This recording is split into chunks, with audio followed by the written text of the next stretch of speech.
I declare the 2025 annual town meeting is in session. To honor the work that our service members do for our country every day, our invocation will be read by a veteran, and I thank Lena Vilturo, our veterans agent, for her recommendations as always. Jill Ochoa spent 14 years in the U.S. Army, where she lived all over the world and met incredible people along the way. Currently, she serves part-time in the U.S. Army Reserves in Chicopee while working full-time as a project manager for Amazon Web Services. She has been living in town for about 3 years with her husband Fabrizio and their 3 children, Fabrizio, Matteo, and Catalina, who are 5, 3, and 9 months old respectively. Jill is passionate about giving back to her community and volunteers at the town's Veterans Services Office. Would you please help me welcome Jill?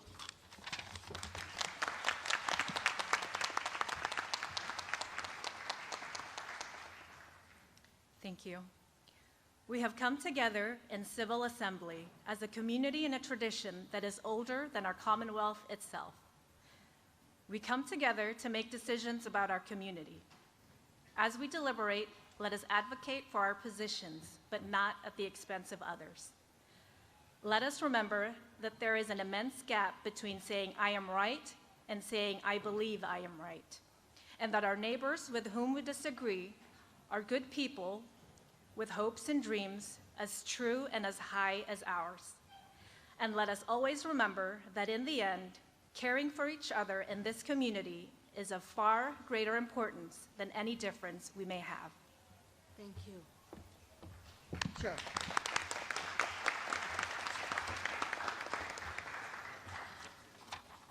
Thank you. I welcome the Longmeadow Troop, Girl Scout Troop 65103 Color Guard, Sinclair Burke, Isabella Fema, Lacey Fitzgerald, Ada Lynn Garib, Matilda Levine, Ciara Perry, Violet Robinson, Julia Visser, Samantha Visser, and I also welcome Alina Razak, who will lead us in the Pledge of Allegiance. Alina is a sophomore at the Longmeadow High School. She serves in a couple of leadership roles as president of Key Club and the new president of the Red Cross Club. She serves as a student representative for the Student Council and is involved with a stand club. She plays tennis for the high school girls tennis team and is taking a break from that match to be here tonight. For all those who are able to or wish to, please rise, and we'll have a moment of silence afterwards. Girl Scouts? And we'll wait until they're here. And then we're all looking at that flag. You can do that one or that one, whichever one you want. Are they doing it with me? You're gonna lead, and everyone's gonna say it together.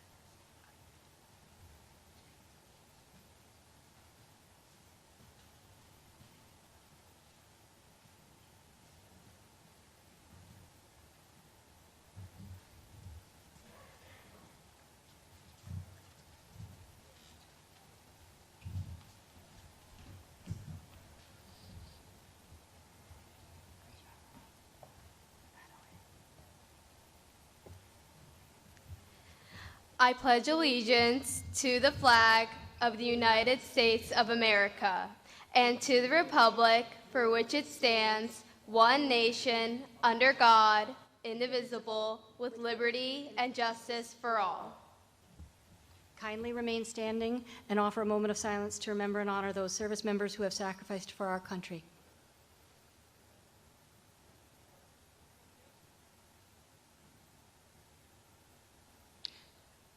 Thank you. The national anthem, Star Spangled Banner, shall now be performed by Longmeadow High School singers Emma Cervasio, soprano, Amelie Peterson, alto, Anthony Tarpe, tenor, and Michael Brosnan, bass. They're going to come right to the front.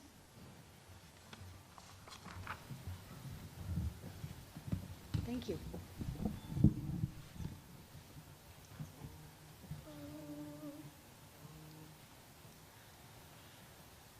Oh, say, can you see by the dawn's early light what so proudly we hailed at the twilight's last gleaming, whose bright broad stripes and bright stars through the perilous fight. For the ramparts we watched were so gallantly streaming, and the rocket's red glare, the bombs bursting in air, gave proof through the night that our flag was still there. Oh, say does that star-spangled banner yet wave for the land of the free and the home of the brave.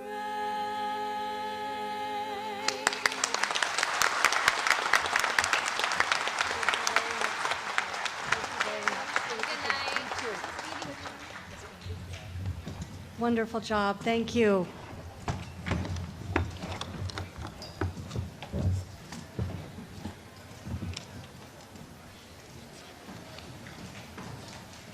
Thank you.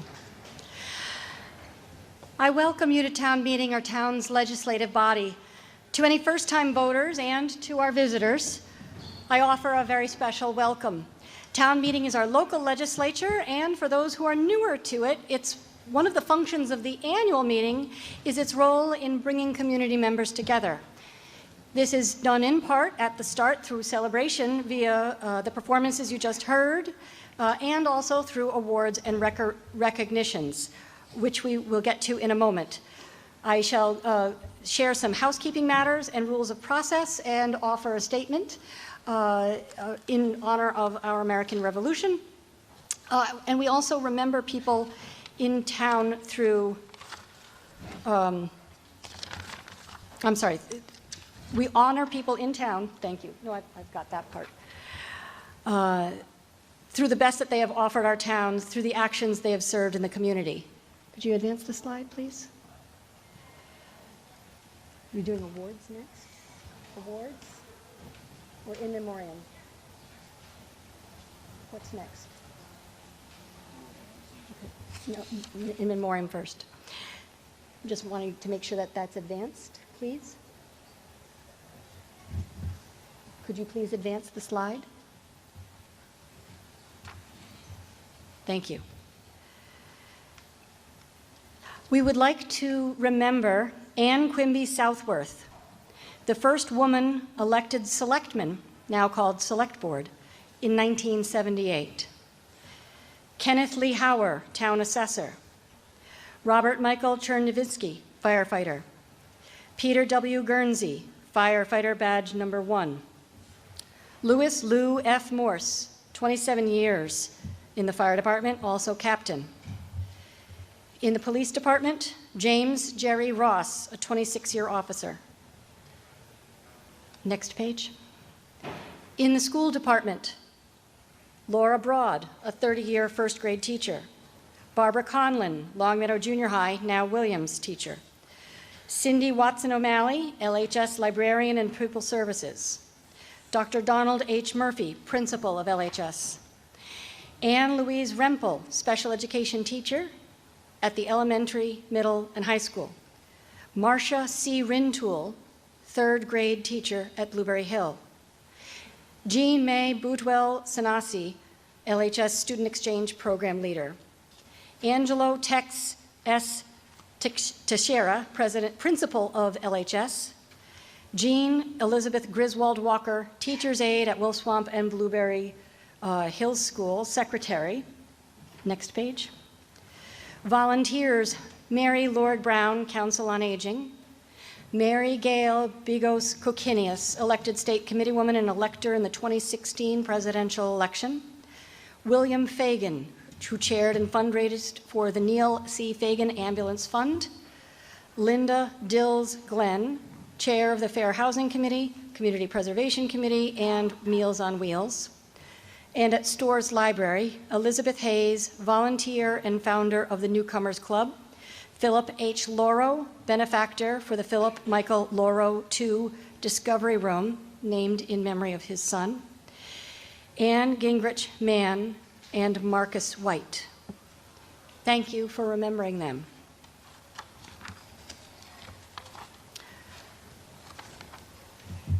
I have some general housekeeping announcements and rules of procedure to mention before we deliberate and vote. In the event of a fire alarm or other emergency, exits are clearly marked at each side of the gym. Should you need a hearing assistive device, they are available to my left. Is that correct? So come up front and we'll get you one. Should we need to hear from any non-voters with expertise or specialized knowledge of a project before a town meeting, I will permit some non-voters to speak, and only those non-voters who I have recognized to speak shall be able to speak.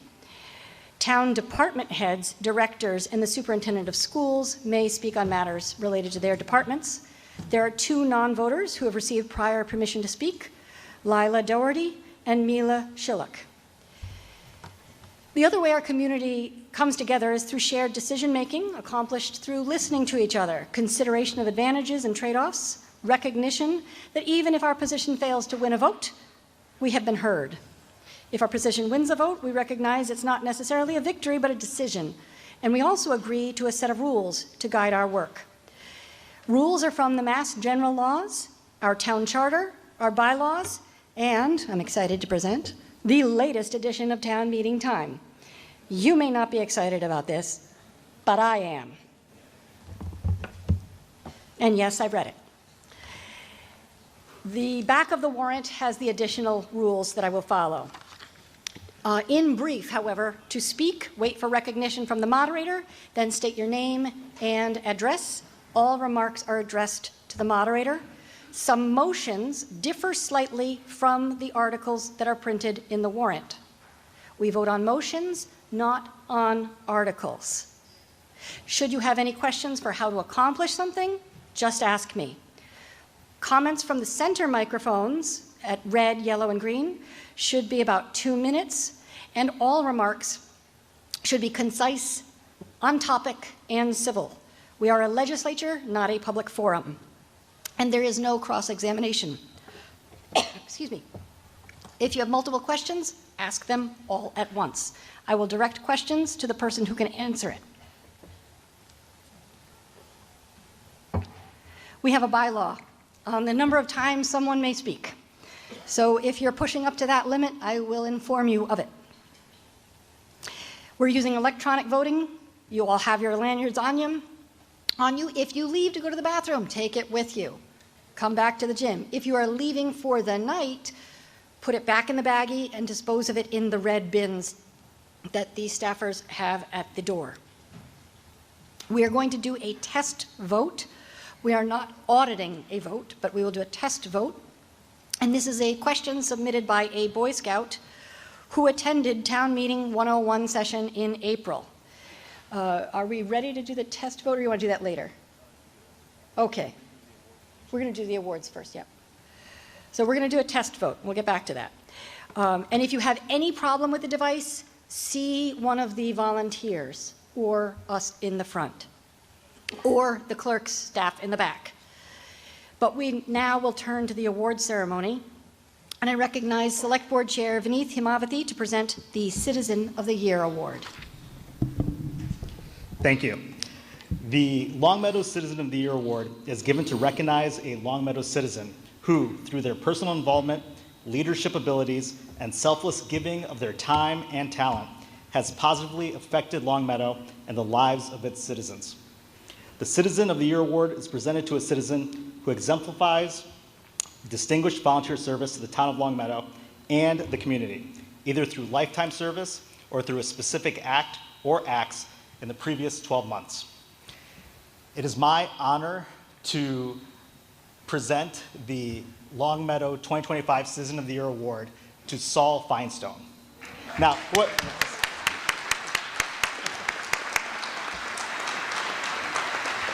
Saul, I got to talk about you for a second first. He'll stand there with you.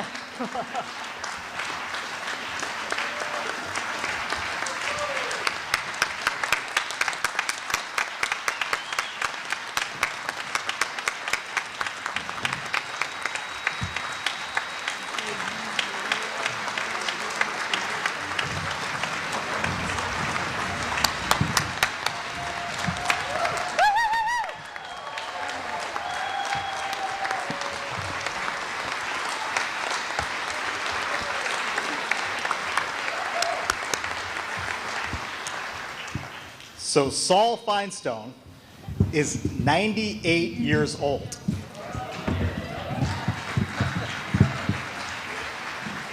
And through his years, he has served the town of Longmeadow in so many different ways. He has been on the Council on Aging for over 20 years. He currently serves on the town's DEI committee.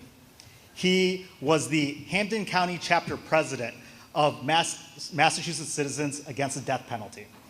He used to referee youth basketball, and he used to help out at the JCC summer day camps.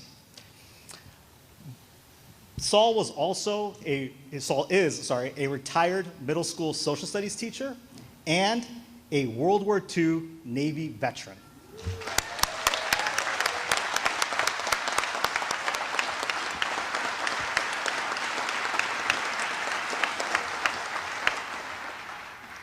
And beyond all of that, there are so many other things that make Saul so special and such a singular figure in Longmeadow. Saul is truly a lifelong learner. Even though he's the smartest person in this room, and probably the smartest person in most of the rooms he walks into, he still believes that you can always learn more. He, to this day, is still devouring books, leading discussion groups, and he's always trying to seek truth and justice. Saul also believes in cultivating community, and he does that right here in Longmeadow. He does not care what you look like, who you pray to, who you love, where you came from. If you want to help your community, Saul puts his arm around you and he supports you. When Michael Jordan was inducted into the Basketball Hall of Fame, just right down the road, it was said at the time that it was more of an honor for the Hall of Fame to induct Michael Jordan than it was for him to enter the Hall of Fame. And that's true here. It is more of an honor for the town of Longmeadow to be presenting Saul Feinstone with this award than for him to be receiving it. But for now, it's the best that we can do.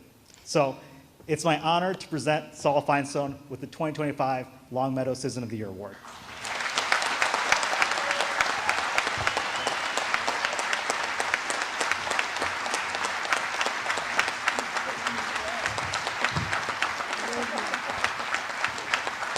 So let me get your picture.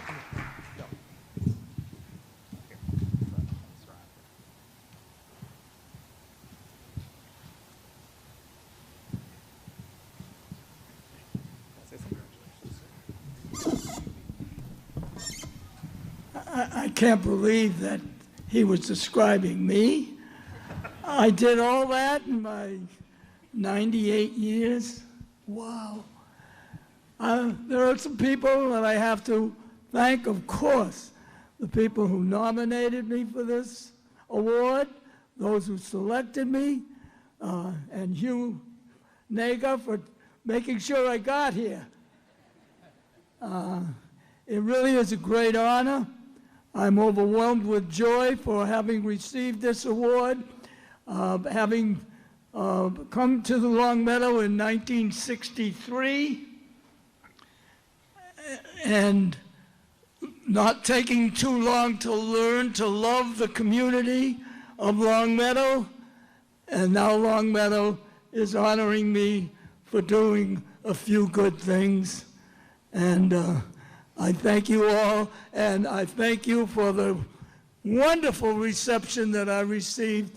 It really made my heart warm. Thank you all. I wish you mentioned Larry Bird instead of Michael Jordan. But anyway, they were both great. Thank you all very much.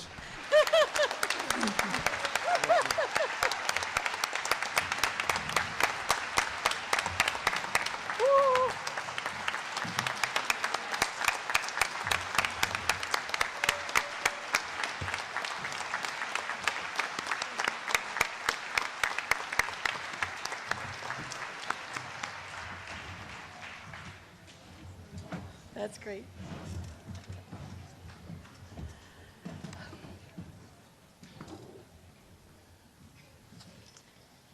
Thank you, Saul. We have been called to meet here by the warrant, which begins with greetings. In the name of the Commonwealth of Massachusetts. Can you turn the slide, please? Warrants from 1774 and 1777 show that the way we call our work to order sends a message about what we're doing and something we celebrate this year and next. In 1774, we had meetings called In His Majesty's Name. In 1777, we had meetings called In the Name of the People and Government of the Massachusetts Bay. As moderators throughout our Commonwealth are affirming at their annual town meetings and in our current practice of local participatory democracy, we maintain and renew a tradition of self-governance practiced for 400 years. By gathering here today, we honor and embrace the town meetings of 250 years ago. They were the local democracy that, by their nature, taught Americans the virtues and responsibilities of self-government. It was through the conduct of town meetings that the colonial American public embraced the inalienable right of self-determination, independent of the British Empire's control, which, in turn, sparked a revolt and fueled a revolution. The voices then raised, actions taken, financial support committed, and lives and liberties pledged at many town meetings in the Commonwealth remain our worthy heritage. We also recognize Longmeadow became the eldest daughter of the new Commonwealth of Massachusetts as the very first town granted a charter after the Revolution, holding our first town meeting as an official town in November 1783. To arrive at such an independent state, however, required both democracy and sacrifice. Longmeadow's Town Green War Memorial commemorates those who fought and died for independence in the Revolutionary War. Among the 49 Patriot soldiers honored is Lieutenant Aaron Steele, who died on November 24, 1777. On April 21, upon hearing the news from Lexington and Concord, Stephen Williams journaled, "We met in the meeting house." The call for freedom was a strong pull. John Ackley enlisted as a drummer in the Continental Army, which broke the terms of his indenture to Reverend Williams. Ackley participated in the Battle of Trenton, Ticonderoga, and Cherry Valley, serving for 4 years, foregoing the compensation he was to receive upon his freedom. We are responsible for the community that we form together. Longmeadow honors the spirit of democracy that overcame tyranny and draws inspiration from the examples of our predecessors in the work that we do to engage our neighbors and our friends in democratic self-governance. Welcome to town meeting. Thank you.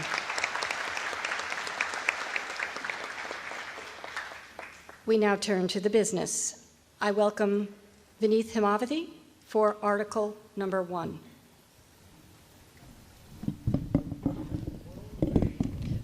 Do you want to check the vote? Do you want to test the vote? We will wait. We're going to test the vote. Thank you for the reminder, Mr. Colton. Do you have a sweet tooth? Press 1 for yes, press 2 for no. And this question, again, was submitted by a Boy Scout who attended Town Meeting 101 session at the library. And 5 seconds left to vote.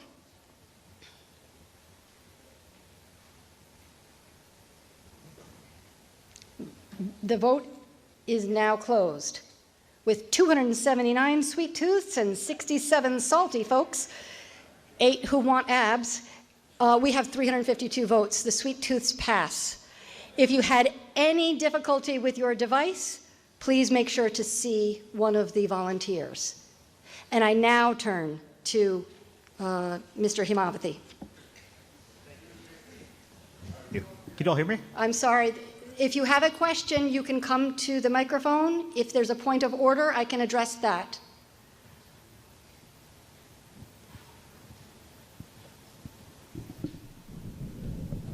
State your name and address and point of order. Mark Wysocki, 58 Avondale Road, Long Meadow, Mass.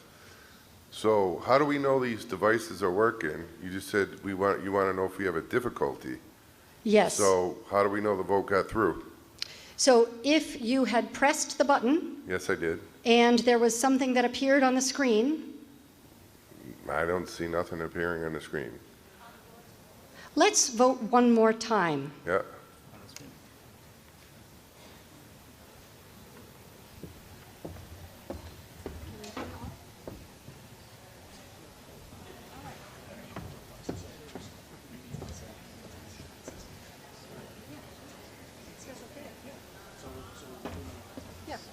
We'll do one more test vote. Look at your screen. If you see it says OK, your vote has been received. And my apologies, this is the first time that we did not audit the votes. We had thought that folks were getting tired of that. We'll do it every meeting then. We ready? Almost. And you have 20 seconds to vote. The vote is now open. And this is the same question of, do you have a sweet tooth?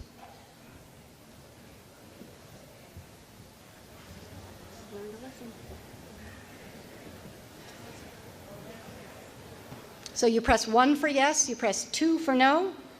If you see the okay, your vote went through. Let me know when there's 5 seconds left. 5 seconds left to vote. There are more people coming in. The vote is now closed. 269 yes, 90 noes, 24 abstain, and 383 total. So the ayes have it. Mr. Himavathi, please make a motion. Thank you. Madam Moderator, I move that the town vote to choose 3 trustees, Francis Miffett, William McGurk, and Aaron Kobler, to administer the William Goldthwait bequest. Motion's been made and seconded. You may speak to it. The Goldthwait bequest is an endowment fund left to the town of Long Meadow for assistance to the worthy poor of Long Meadow.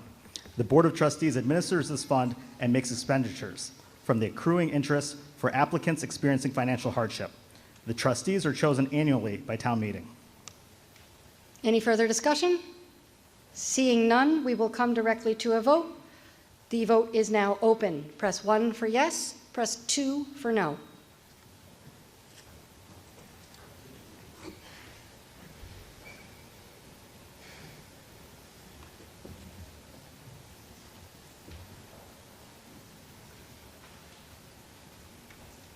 Five seconds left.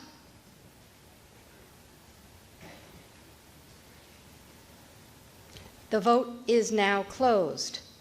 With 327 yes and 15 no, the ayes have it by majority affirmative vote.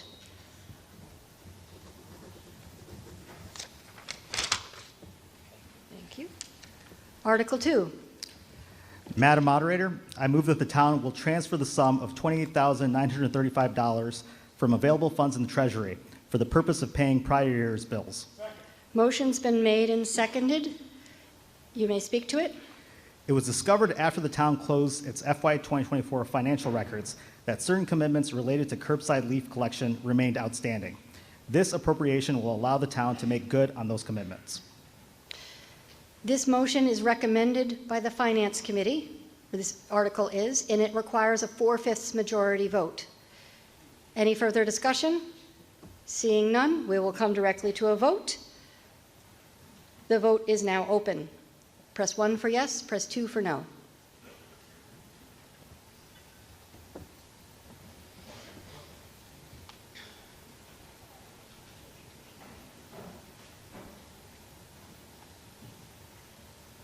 Five seconds left. The vote is now closed. With 335 yes, 30 no, the 4/5 majority threshold has been reached. The yeses have it by declaration.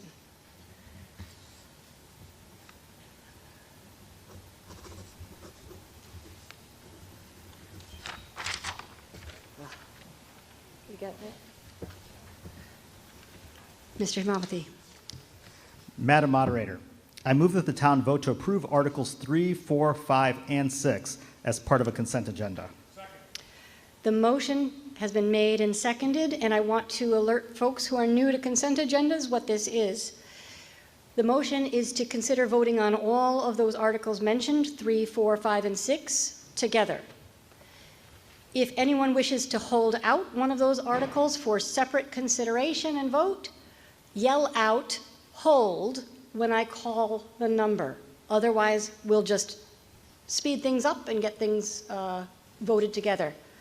3, 4, 4 has been held, 5, 6.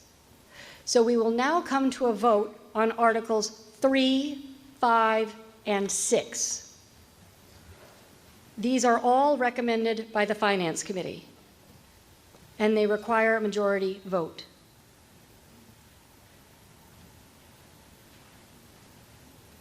The vote is now open.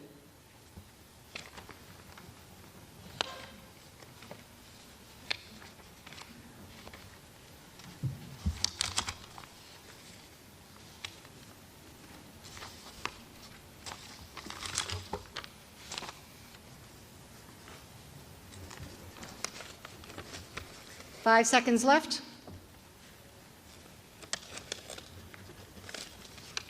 The vote is now closed. The consent agenda has been approved at 328 yes, 17 no. Majority affirmative vote.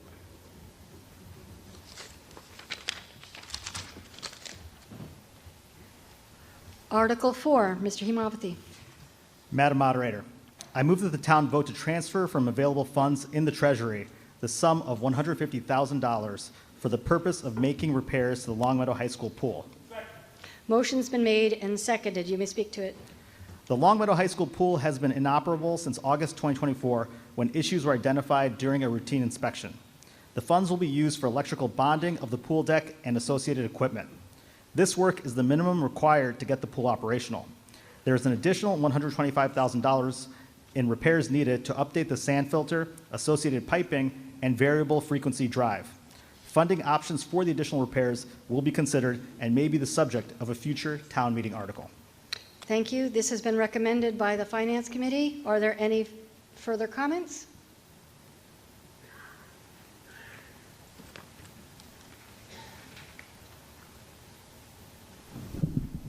Kurt Friedman, 24 Ridge. As a former member of the high school swim team, as a former assistant coach of the high school swim team, as a former water safety instructor and lifeguard, I think that our Longmeadow High School pool is a very valued resource for our community and should be supported. I ask that people vote yes on this article. Thank you. Thank you. Any further discussion?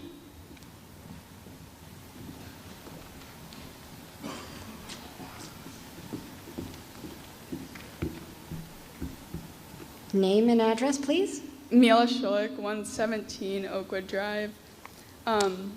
I'm a sophomore on the high school swim team. I've been swimming for the town since I was 5 and been competing on the high school team for 2 years. And for me and many of my teammates, the pool isn't just a place to work out. It's a place where we've built confidence, discipline, and lifelong friendships. Since the pool has been closed, we've struggled to find places to practice, often traveling long distances or cutting practice time short.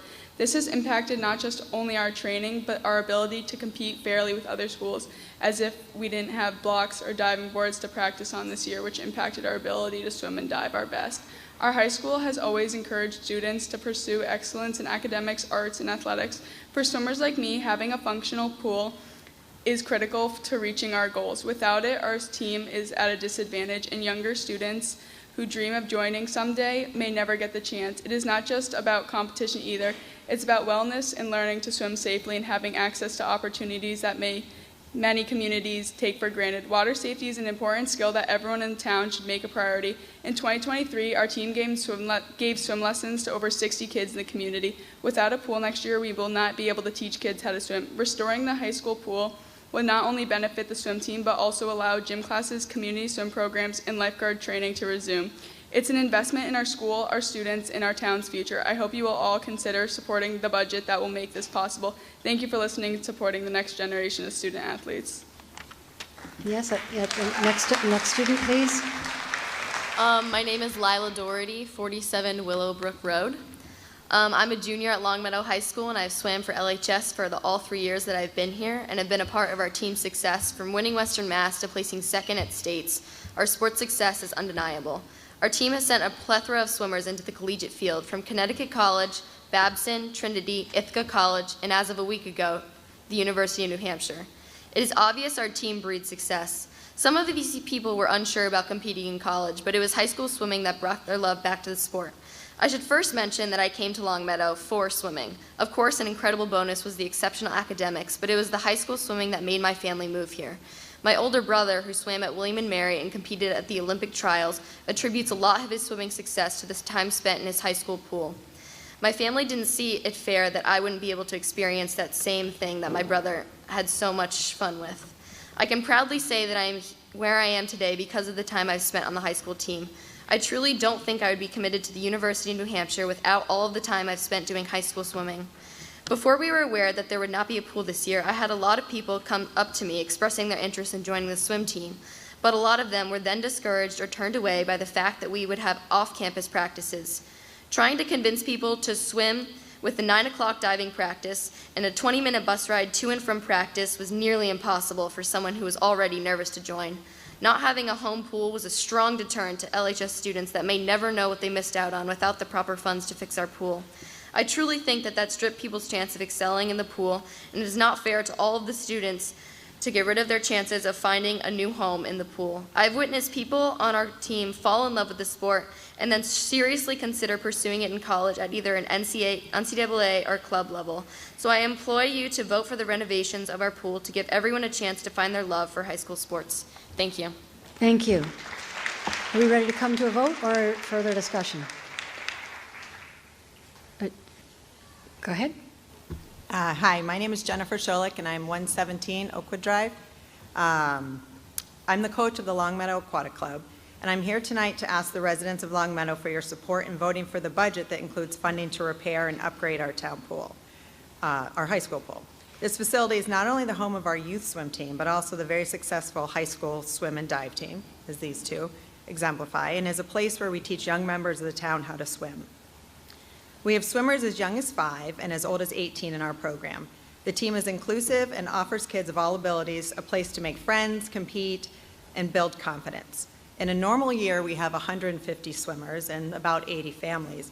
But this year, because we didn't have our pool, there are at least 30 swimmers who chose to not swim or join the East Longmeadow team. Our high school teams usually have about 60 swimmers, but this year, because we didn't have a pool, we had only about 35. We're fortunate to get pool space in Springfield this past year, but we have no pool for next year. Our current pool is in dire need of repairs, and without these improvements, we risk losing access to a space that has shaped countless young lives for the better. So I urge you to vote in favor of the budget. It's an investment not just in concrete and water, but in the well-being, safety, and future of our town and our children in our town. Thank you. Thank you. Ready to come to a vote? The vote is now open. This requires a majority vote. Press 1 for yes, press 2 for no.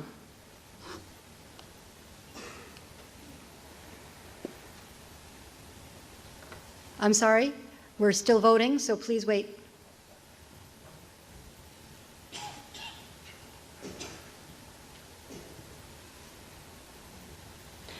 The 5 seconds left.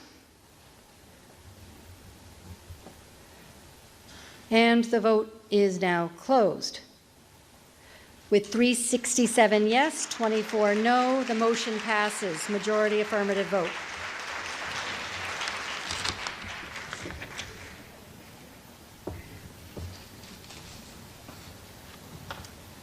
Article 7.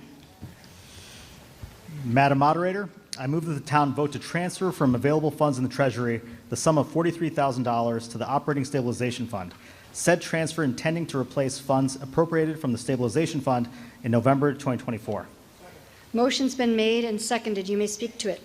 At the fall special town meeting in November 2024, Article 5 transferred funds from the Operating Stabilization Fund in the amount of $314,000 for the purpose of paying for emergency remediation work related to organic growth cleanup at Wolf Swamp Elementary School, Center Elementary School, and the community house, with the understanding that funds would be paid back to the Operating Stabilization Fund using free cash at the annual town meeting in 2025. The transfer amount in this article reflects the available funds in free cash. Finance Committee. Erica Weeda, Chair. I'm reading part of this from the report of the Finance Committee, which you can find in this booklet. The Operating Stabilization Fund is important to protect against large unforeseen events in the future and keep Longmeadow bond ratings secure. However, the fund balance is currently $8.3 million, or 14% of the town property and local revenue. While the town regularly allocates a percentage of revenue to capital improvements and maintenance, revenue growth is constrained by Prop 2.5, and this funding has not kept up with inflation rates in the construction sector. Longmeadow is accruing an increasing amount of deferred capital and maintenance needs. The Finance Committee believes that this is a significant risk to the town's finances moving forward. Because of this, we have proposed some changes in how the town addresses the stabilization fund, which we have taken to the select board. And one of those changes is, as long as the amount of money in the stabilization fund is within the parameters of the existing select board policy, which it currently is, that no additional funds are added to the fund out of current operating funds. Therefore, because Warrant 7, or Article 7 is going against our policy on this, or adding funds to the stabilization fund, which we don't think is necessary, the Finance Committee does not recommend this article. Thank you. Any further discussion? Seeing none, we shall come directly to a vote. The vote is now open. This requires a majority vote.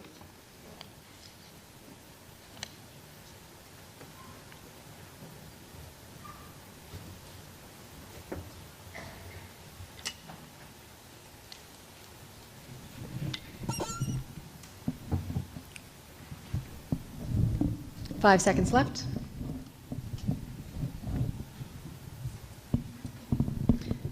The vote is now closed. The motion fails, 90 yes, 248 no.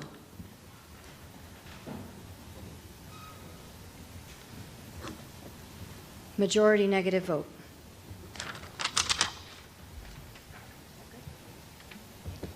Article 8. Madam Moderator, I move that the town vote to transfer from available funds in the Treasury the sum of 43. Article 8? Oh, no, oops, sorry, wrong one. Yeah.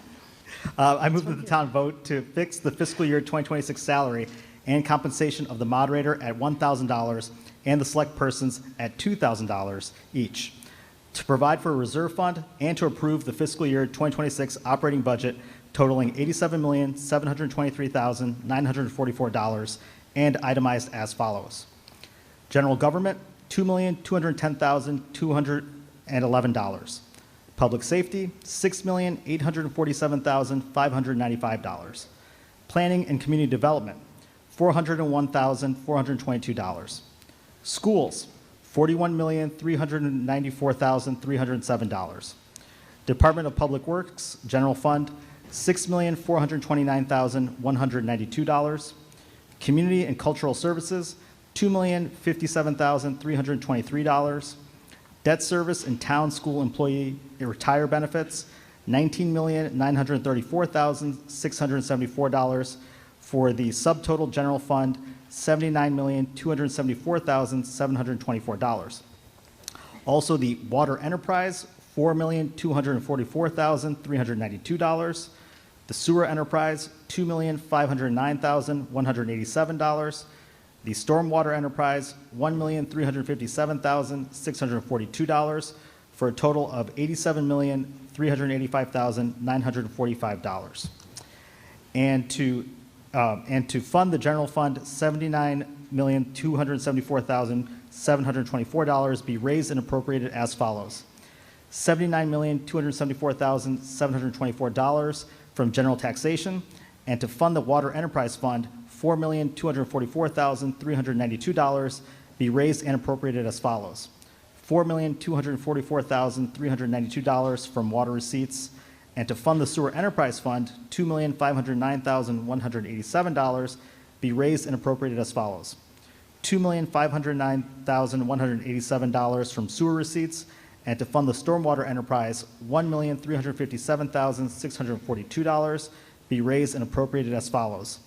$855,993 from stormwater receipts, and $501,649 from general taxation. Motion's been made and seconded. You may speak to it. An annual operating budget must be adopted and funded for fiscal year 2026 that begins on July 1st, 2025. The Select Board's budget was reviewed and recommended by the Finance Committee, as required by the Town Charter. The Select Board's budget, as printed, is a balanced budget as required by Massachusetts general laws and the Charter. The Select Board's proposed budget is $87,385,945. The Finance Director will only release funds from the wage settlement account to the proper budgetary line items upon notification from the Town Manager of the wage adjustments allotted and ratification of the collective bargaining agreements. Any further discussion? I note that the article is recommended by the Finance Committee. Seeing, comment? 81 Green Meadow Drive. I wish to speak about the DPW portion of the budget. It impacts every citizen every day and is the largest non-school department budget. In December and March, the Select Board, Are you speaking in favor or opposed, or do you have a question? Question. Okay, what's the question? Can I have my 2 minutes and put some facts before the question? That I was invited for the 2 minutes? You may ask your questions, yes. You can add a little bit of context, but okay. Ask all your questions at once, please. From last May, the budget has increased $632,000, which is 11%. The last 5 years, the budget has increased $2 million, which is 46%, 7.8% a year. At the 2 meetings of the Select Board, Finance Committee, and School Committee, there were questions regarding the infrastructure and concern about mold and the general condition of the infrastructure. So my question is there a detailed plan in writing regarding the turnaround of the DPW? And will the Select Board consider, as they requested 2 years ago, meeting monthly to review the progress of the improvements in the DPW with metrics and accountability? Thank you. Thank you. Mr. Himavathy, regarding the Select Board, would you address that question, please? Detailed plan, I'll ask you just FYI. I think we lost some video here. We're back. Yeah, I think, Mr. Shea, you've made this request 2 years ago. I believe it was you that made the request, and it's something that's, under advisement by the Select Board, and we continue to consider that. The second question on a detailed plan, I'll direct to Town Manager Lynn Simmons. Thank you. There are many detailed plans that the DPW operates under. There's not one holistic plan that guides all elements of the department. I know you've previously spoken about an organizational study of the DPW. That was completed in, I believe, 2022. Most of that has been implemented already, and now we're operating off of individual reports based on various infrastructure projects the department has under its purview. Follow-up, Mr. Shea? Yes. Yep. Oh, hold on a second. We're going to wait till we get the microphone going. Thank you for your patience. Go ahead. It was indeed 2 select board members that made the request for monthly meetings, and that report was December of 2021. Also, we have 2 very large third parties that do a lot of work for the town. $140,000 for Wolf Swamp Fields, prevailing wage, as well as a large DPW on-demand contractor. They are paid mass prevailing wage, which is double what we would pay the DPW. Does the plan have the town weaning itself off these contracts that we are paying more than we would pay our own people? I will direct that to Town Manager Simmons. Again, the individual plans that I mentioned when I spoke earlier do not go to the level of whether it's done by contractor or it's done by in-house. At this point, we do not have staff capacity to do much of the work in-house. I believe it was several town meetings ago, I spoke about the vacancy rate at the department, which at that time was 29.8% or 30%. And we're now down to a 22% vacancy. So while we've made progress, it's nowhere near where we need to be. And to make sure that our resources do not deteriorate further, we are using every possible avenue to keep up with all the maintenance needs that we have, which does include hiring private contractors. Any further discussion? Seeing none, we'll come directly to a vote on the motion on Article 8. The vote is now open. This requires a simple majority.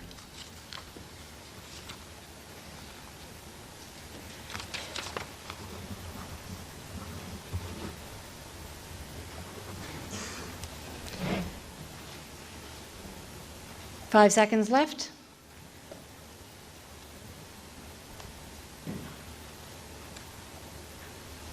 The vote is now closed. With 266 yes, 58 no, the motion passes majority affirmative vote.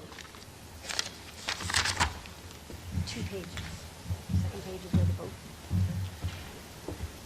Article 9, Mr. Zwerko. Madam Moderator, I move that the town vote to raise and appropriate the following amounts for capital projects and that any remaining amounts from the capital project be deposited to the Capital Stabilization Fund. From raise and appropriate fiscal year 2026, project development, $150,000, project reserve, $25,000, fire truck fund, $150,000, Wolf Swamp vestibule construction, $300,000, chiller, Blueberry Hill School debt service, $216,000, sidewalk replacement, $375,000, road paving debt service, $350,000. Motion's been made and seconded. You may speak to it. Annually, the town appropriates funds for capital expenditures. The FY 2026 capital plan is funded at 1.93% of the estimated general fund reserves, less debt exclusion taxation as allotted for in their capital funding policy. This is recommended by the Finance Committee. Is there any further discussion? Seeing none, we'll come directly to a vote. The vote is now open.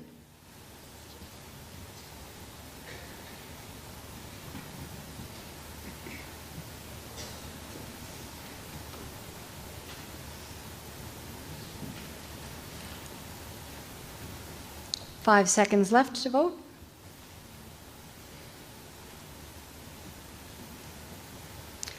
And the vote is now closed. With 317 yes, 39 no, the motion passes with a majority affirmative vote.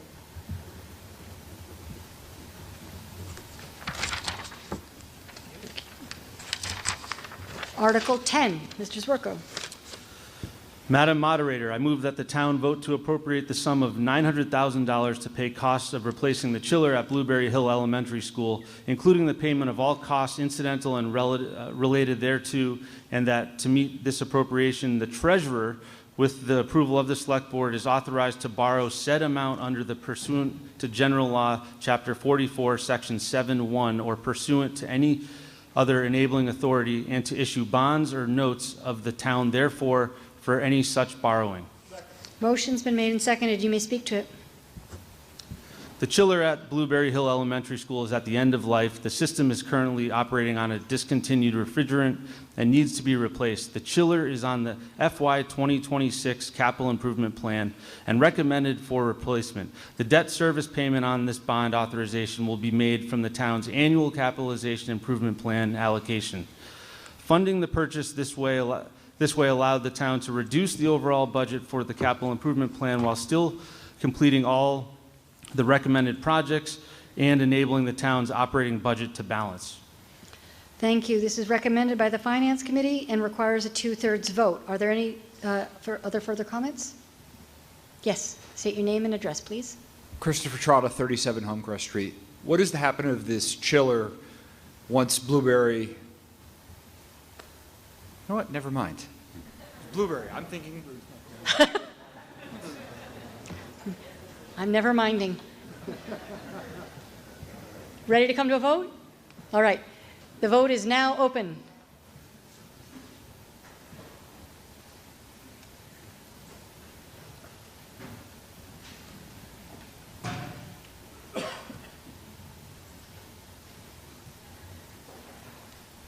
Five seconds left.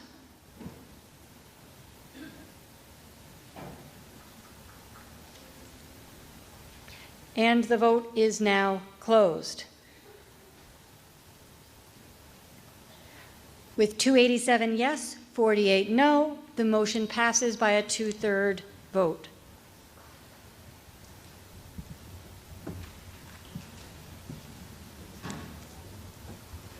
By declaration, just in case. Article 11, Mr. Zwerko.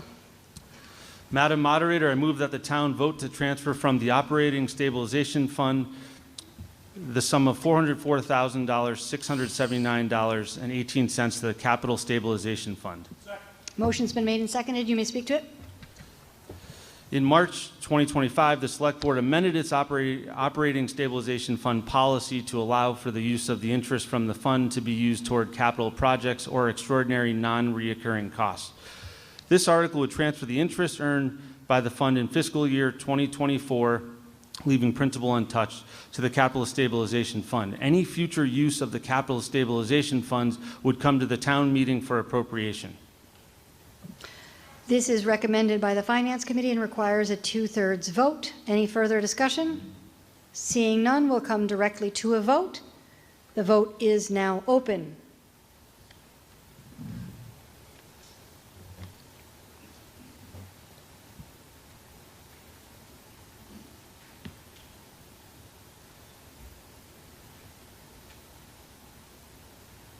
Five seconds left.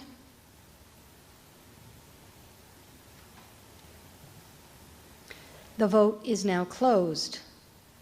With 291 yes, 34 no, the motion passes with a 2/3 affirmative vote.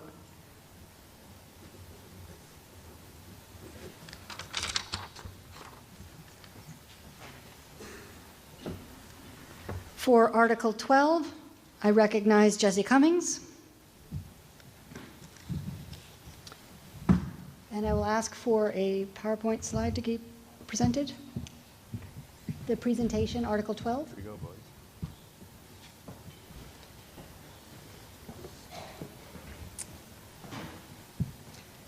So, Mr. Cummings, you'll state your name and address. All right. And then make the motion. Jesse Cummings, 130 Riverview Avenue. Madam Moderator, I move to ask the town to vote to add the definition of specialized commercial vehicles, a commercial vehicle. In what section, sir? 315-4. Thank you. In under definitions. Yep.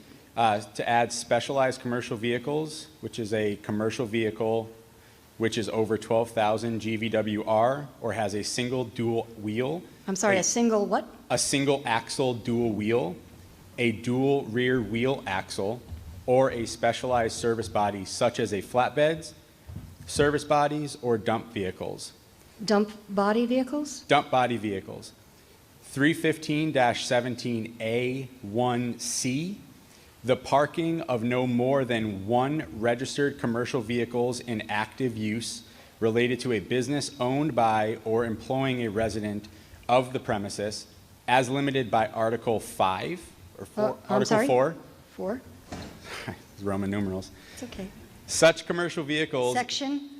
Section 315-17A5, such commercial vehicles shall be rated as under 12,000 GVWR and have vehicle lettering no larger than the minimum requirements set by the United States Department of Transportation for all commercial vehicles with US DOT or MC numbers, and shall not include vehicles with full or partial vinyl coverings or decals unless the vehicle otherwise complies with this section as specialized commercial vehicles. Revising 3.15-17A, detached permanent single-family dwelling together with an integral or attached garage capable of housing not more than 3 automobiles. Revise Striking the language. striking the language, all of which shall be non-commercial passenger type. Revise section A7, private garage of such size and construction as to accommodate no more than 3 automobiles. A detached garage shall be permitted in supplement to an existing like facility, but in no case should the total number of spaces be greater than 3. A total enclosed garage must be used for the overnight vehicular storage of specialized commercial vehicles, striking the language commercial vehicles, which include vans and pickup trucks used in connection with a business or trade, or which have commercial lettering thereon. Is there a second? The motion is made, and you may speak to it. Okay, so hello, I'm a local business owner and also a local resident of the town. And in conjunction with about over 100 local residents, a very diverse group of local residents, about 10 contractors local to the town, live in the town, own businesses in the town, and various members of our boards, of select boards and planning boards, we have come together to address the current challenge on business owners when it comes to commercial vehicle parking overnight. I'm very confident that the language that we have here and what we've collectively come up with is extremely strong and will allow local business owners to not only live in the town, but also continue to operate vehicles in the town that meet these very strict requirements. I do know that seeing something like this might be a little challenging to kind of put into context, so I do have some pictures of what we would be looking to allow in the town and what we're looking to continue to disallow in the town. So if you'd like to go to the second slide there. Currently what you see are vehicles that are currently prohibited to be parked overnight in the driveways of a residence. So any vehicle that you see there, there are some standard trucks there. On the top right, there's like your standard F-150 that you might have, for your everyday vehicle. There are some transit vans and there are some service bodies, very large trucks too. In my personal, that is my truck there, my black one. Those, as of right now, are 100% prohibited from being parked overnight in the town. So if you go to the next slide, I'd like to share with you, based on what's being proposed, these are the vehicles that would be allowed to be parked overnight in the driveway under this current citizens petition. You can see that the vehicles being proposed are vehicles you'd see every single day, right? Hyundai Sonatas, Toyota Camrys, Teslas, F-150s, F-250s like myself. These are vehicles that ride on the, on our roads every single day, whether they have commercial lettering on them or not. These are vehicles that we would be allowing to be able to be parked overnight.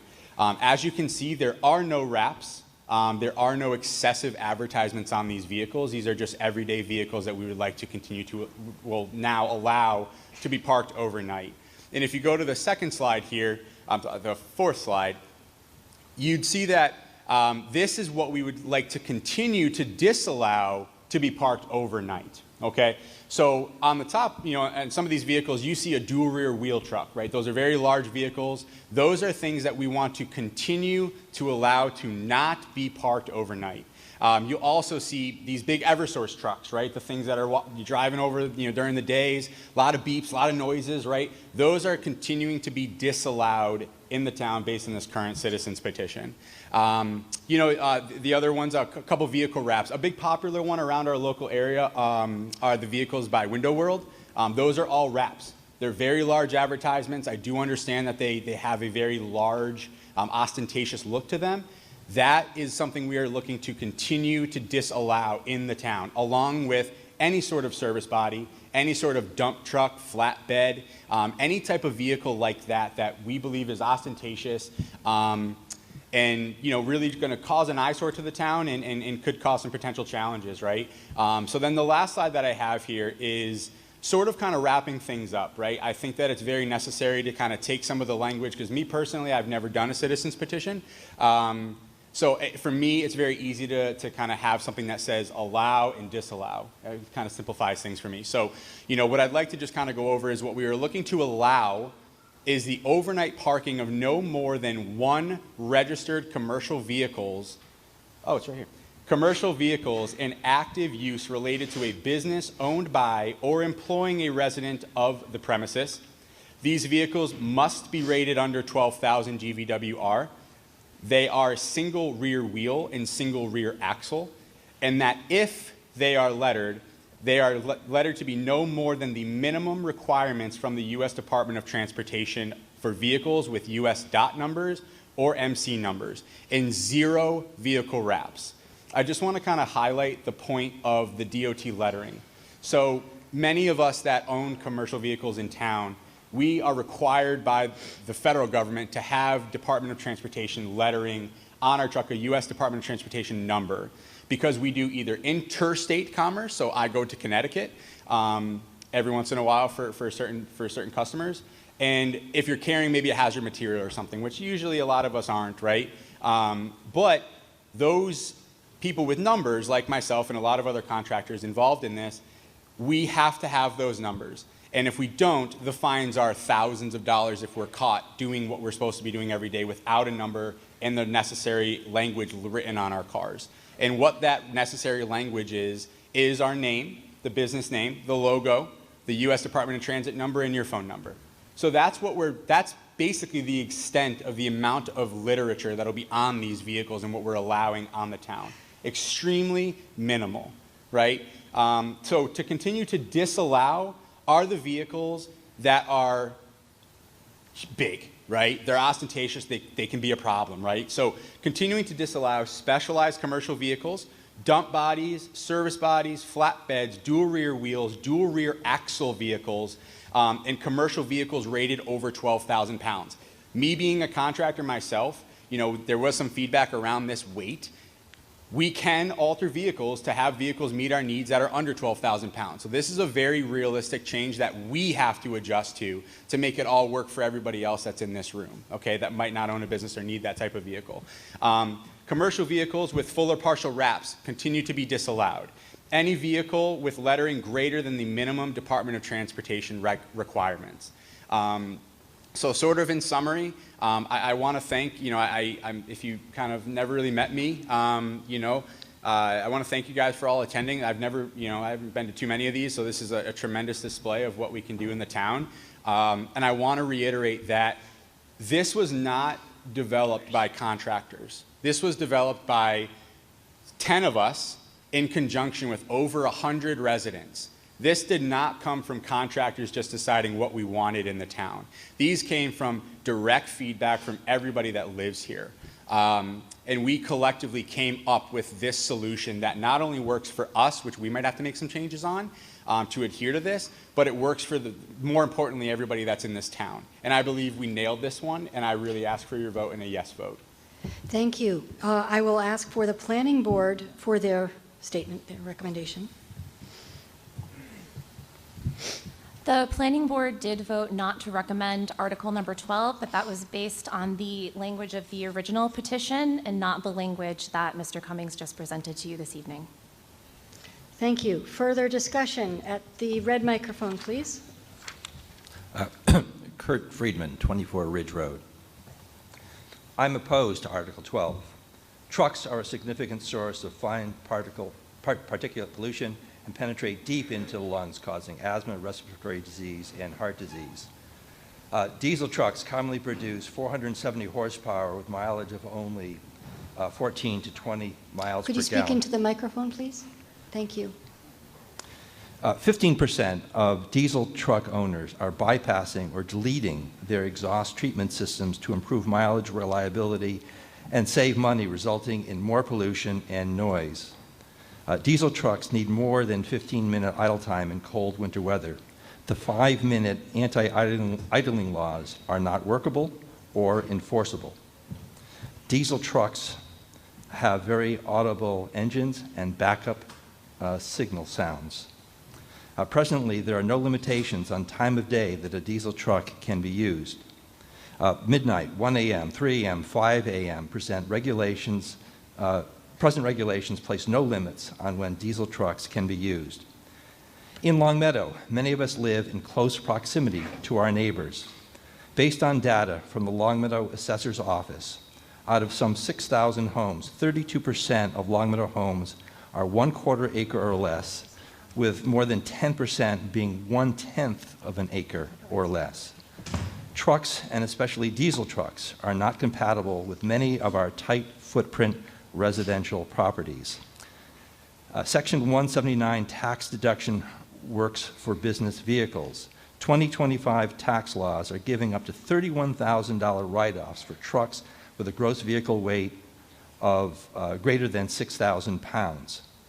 Say no to truck parking on residential property. Say no to fumes, pollution, and noise. Trucks have no place in high-density population communities such as Longmeadow.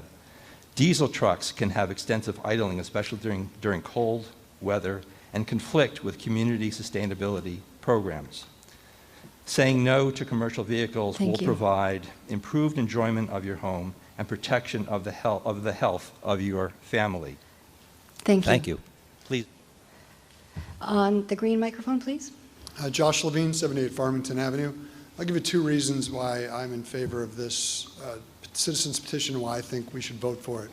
The first one is a practical one. This bylaw, as written and as enforced, we spend an inordinate amount of town resources on enforcing it. You can ask town employees, they wish it was changed. It takes up a lot of time. We have employees essentially just to enforce this bylaw and some other ones. And I don't think that that makes sense from a practical perspective. And second, I think a more emotional reason, I've never liked this bylaw. I don't think it reflects what I want Longmeadow to be. Right now we are inconveniencing citizens who live in our town, who pay taxes in our town, who probably work on a lot of houses in town, and we are forcing them every day to go park their truck somewhere else. And I just don't think that that's fair. These are good people who are working hard, and I think that we should make it easier for them to live in town and be a part of our community. There are legitimate concerns about these trucks, absolutely, but the way to address them is not to have a blanket ban on them in town overnight. There are other ordinances that can be done to do that. So I hope you'll join me in voting yes on this citizens petition. Thank you. Thank you. Next up, name and address, please. Melissa Shetler, 34 Ellington Street. I'm in support of this. A lot of the talk, negative, has been aesthetics, but I'd like people to focus on the aesthetic of family in Longmeadow, which I think is a major aesthetic here. Allowing individuals to park their very simple, very reasonable work vehicles in their yards gets them home sooner. It makes them get to that dinner, to that soccer practice. I grew up on Cape Cod. Aesthetic is king there, and it's so important to have the vehicles parked in I grew up in a family that owned a landscaping business, and to be able to come home at the end of the day and just be with the family was awesome. So I hope everyone can vote yes on this article. I applaud the petition committee that put this together. It was very thoughtful, very thought out for the size and types of vehicles that would be allowed to continue to be in the yards. Thank you. Thank you. Next. My name is Brian Crawford. I'm at 5 Enos Drive. Listening to all the wonderful things that they were saying about what types of cars, I don't understand why someone would be against this. This is what someone wants to park in their driveway. I personally am a fan of thinking that we all deserve the right to life, liberty, and the pursuit of happiness as long as I'm not infringing upon your rights. I do not see how someone parking their car in their driveway is infringing on someone else's rights. Thank you. Thank you. Next up, please.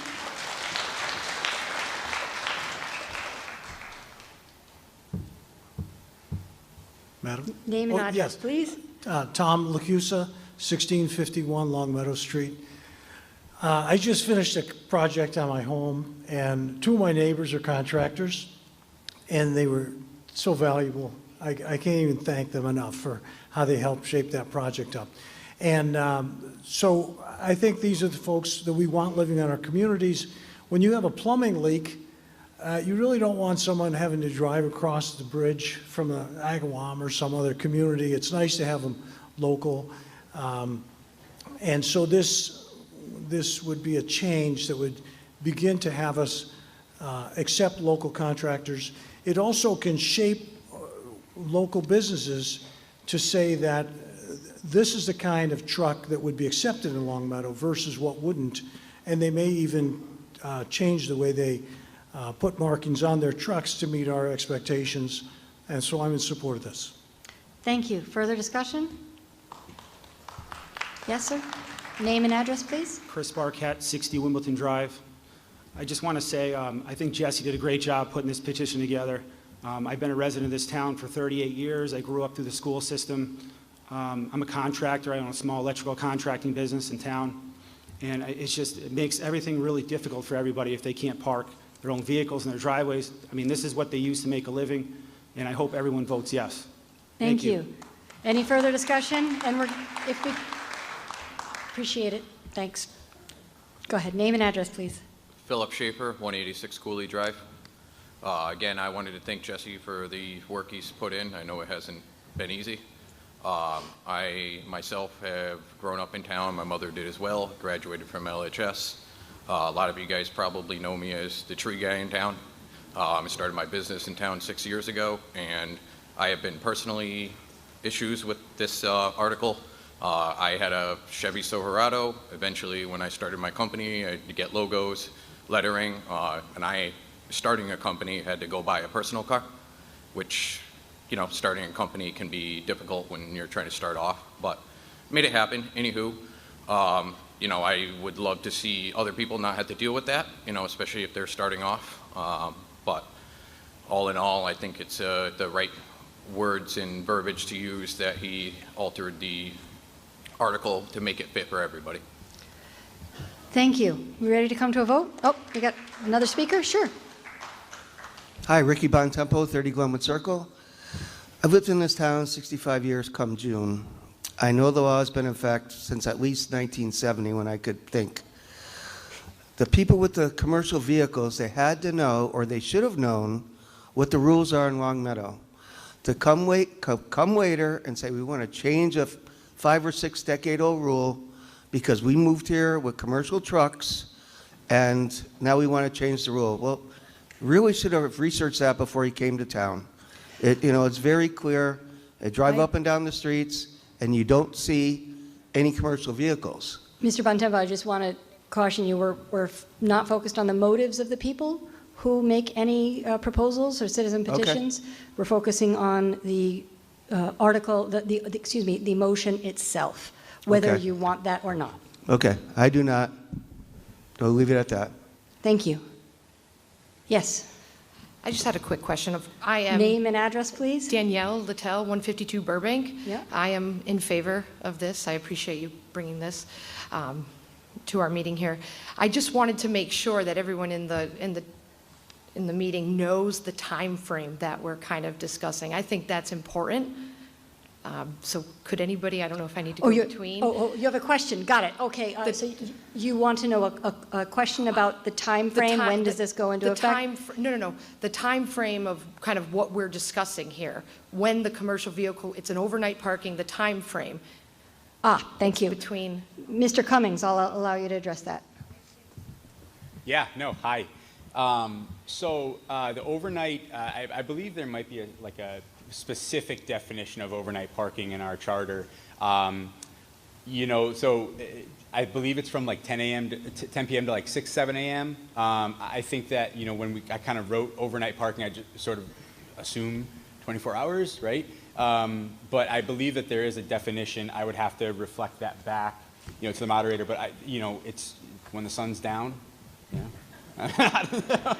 Is there a follow-up question that you have? I just wanted that to be Be very clear. clear I for got it, everyone, yeah. just to Right. realize how kind of minuscule that. Yeah. Thank you that- very much. yeah. For that. Yeah. And I believe it would just be the whole time. Yeah. Thank you. Any further discussion? Name and address, please. Yeah, my name's Imran Faruqi. I'm 28 Memory Lane. I just have a general question. When you say, this may have been outlined in the article, on the parking location, are you saying that they will be parked in your driveway, inside the garage, or are they going to be on, like, you have on-street parking that is part of your property, or is it strictly restricted, like you outside or inside your garage? And I'll address that, Mr. Cummings. Yeah, so great question, sir. So it is specific to their driveway. So this reflects no changes on the current on-street parking that where there's a, you can't park anything on street overnight. This does not allow them to do that. This is strictly parking in their driveway overnight on vehicles that meet the expectations that we listed out prior. If it is a specialized commercial vehicle, they would have to be parked in a fully enclosed garage, which is no different than what they would have to do now. Okay. Thank you. Are we ready to come to a vote? I think so. This vote, requires a 2/3 vote. The vote is now open.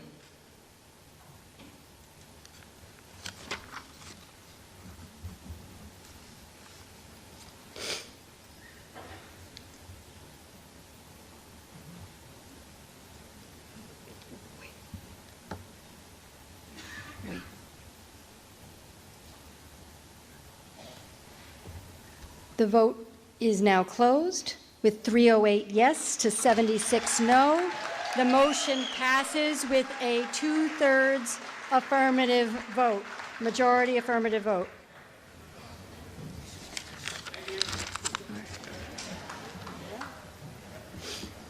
Turn to Article 13.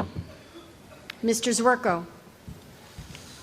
Madam Moderator, I move that the town vote to transfer from stormwater retained earnings the sum of $200,000 to pay costs of the Raspberry Brook repair. The motion's been made and seconded. You may speak to it. These funds are to supplement the $200,000 funded through the Stormwater Enterprise Fund for a total of $400,000. Raspberry Brook is a body of water from Enfield, Connecticut, and travels through the southern part of Longmeadow. This runs under US Route 5 and moves westward under Interstate 91 before emptying into the Connecticut River. This brook uses a culvert that has been an issue for several years as repair efforts have not been fruitful. If the culvert were to fail, this would cause US Route 5 to be inaccessible during the repair process. This request of $200,000 plus the additional $200,000 within the stormwater budget would cover both design and construction of the project, as preliminary design work has already been completed. This is recommended by the Finance Committee. Further discussion? You have a question? Go ahead. Name and address, please. Hi, Michelle Keenmore, 116 Brooks Road. The question I would have with this is the culvert in question right now is still operational, and it is in fact the only issues with this culvert are generally when the Connecticut River rises the way it is right now, and the Longmeadow Brook backs all the way up and makes it difficult for the stream to basically empty through that into the Connecticut River until the Connecticut River falls. Why is there a focus on this right now? Mr. Zwerko? Oh, I'm going to ask, actually, the DPW director if he can address that. Sean Van Duzen, please. Hi, Sean Van Duzen, DPW Director. The body of water in question is Raspberry Brook, and if you go down Route 5, you'll see that the bank has actually failed where the water discharges. So it's not just to fix the culvert, it's also to do some bank stabilization. So we're actually in a slight state of emergency already. If we have a major storm event like a hurricane, we could lose that bank and thus lose Route 5. So it's imperative that we vote yes on this. Thank you. I think we're ready to vote. The vote is now open. This requires a majority vote.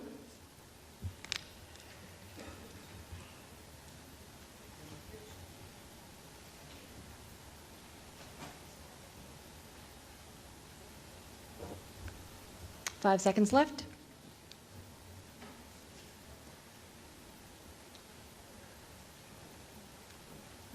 And the vote is now closed. With 280 yes, 20 no, the motion passes, majority affirmative vote. Article 14, Mr. Zwerko. Madam Moderator, I move that the town vote to raise and appropriate the sum of $175,525 for the purposes of paying the FY 2026 District Improvement Financing, also known as DIF debt service. Motion's been made and seconded. You may speak to it. The DIF statute, Mass General Law, Chapter 40Q, requires the town to annually budget for the debt services related to the Dwight Road, Maple Street DIF program. At the 2017 annual town meeting, the Dwight Road Improvement District was created and a $2.5 million bond was issued in August of 2018 for infrastructure improvements within the improvement district. Each year, the debt payment needs to be appropriated. The FY 2026 debt payment for the Dwight Road Improvement District is $175,525. In FY 2025, the total estimated real estate taxes due are $295,500, resulting in an increase of $119,775 to the town general fund, along with an additional $20,000 given to the town by East Longmeadow, as agreed upon in a 20-year DIF intermunicipal agreement. This is recommended by the Finance Committee. Any further discussion? Seeing none, we'll come directly to a vote. The vote is now open.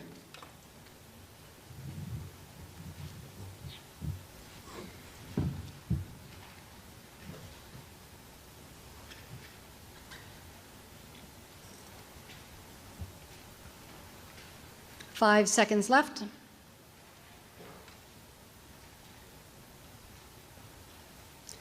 And the vote is now closed.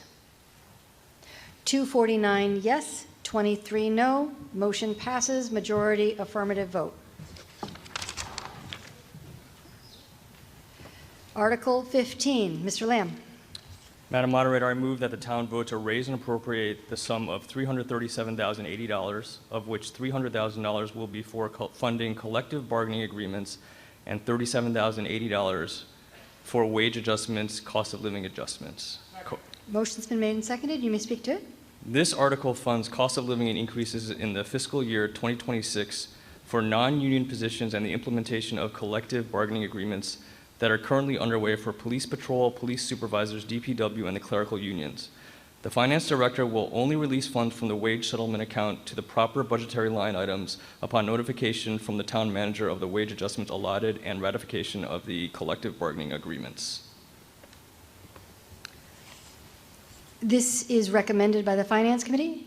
Any further discussion? Seeing none, we'll come directly to a vote. The vote is now open.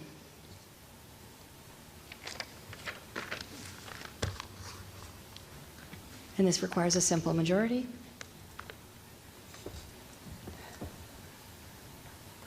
Five seconds left.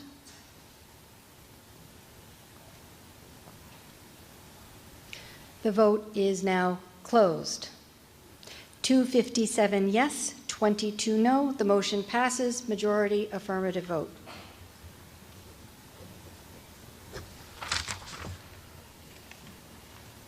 Go ahead, Mr. Lamb. Madam Moderator, I move that the town vote to approve Articles 16, 20, 21, and 23 as part of a consent agenda. The motion has been made and seconded. I will call out the numbers. If anyone wishes to hold one of these, please call out hold when I read the number. 16, 20, 21, 23. None have been held. We shall consider the motion for Articles 16, 20, 21, and 23. The vote is now open. And all of these are recommended by the Finance Committee.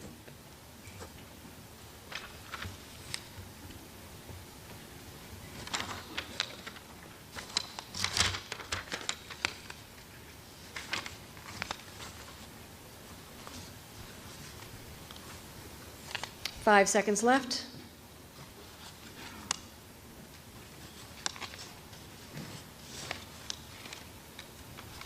And the vote is now closed. With a majority 242 yes, 15 no, the motion passes. Majority affirmative vote.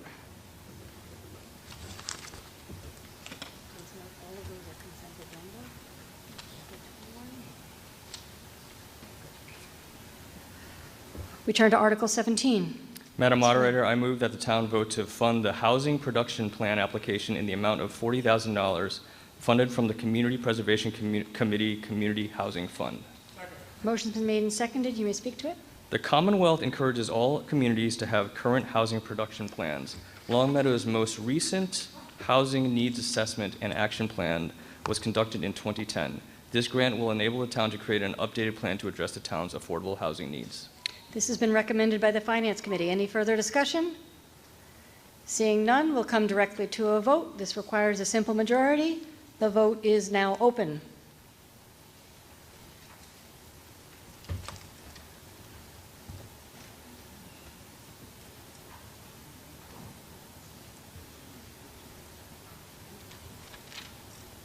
Five seconds left.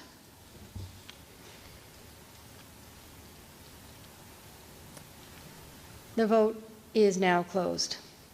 211 yes, 49 no. The motion passes, majority affirmative vote. Article 18. Madam Moderator, I move that the town vote to fund the pre-1911 property survey and education enhancement project in the amount of $30,516 from the Community Preservation Historic Preservation Fund. Motion's been made and seconded. You may speak to it. The Longmeadow Historical Commission seeks to continue its efforts to obtain thorough surveys of historically significant structures in the town. This application will enable the Commission to obtain detailed surveys of 36 structures that are believed to have been constructed before 1911. This is recommended by the Finance Committee. Any further discussion? Seeing none, we'll come directly to a vote. The vote is now open.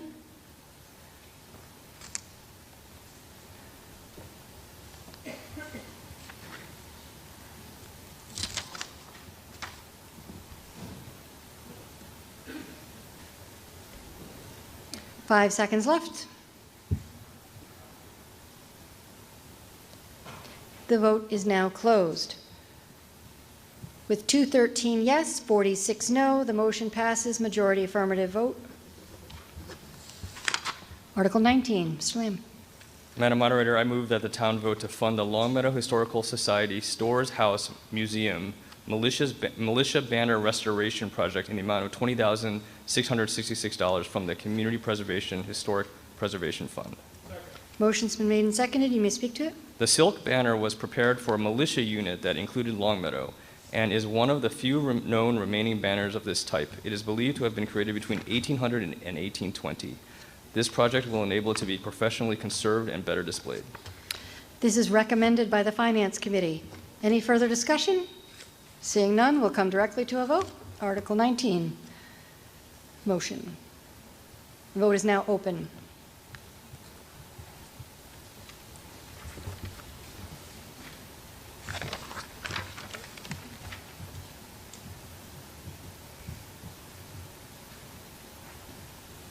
Five seconds left.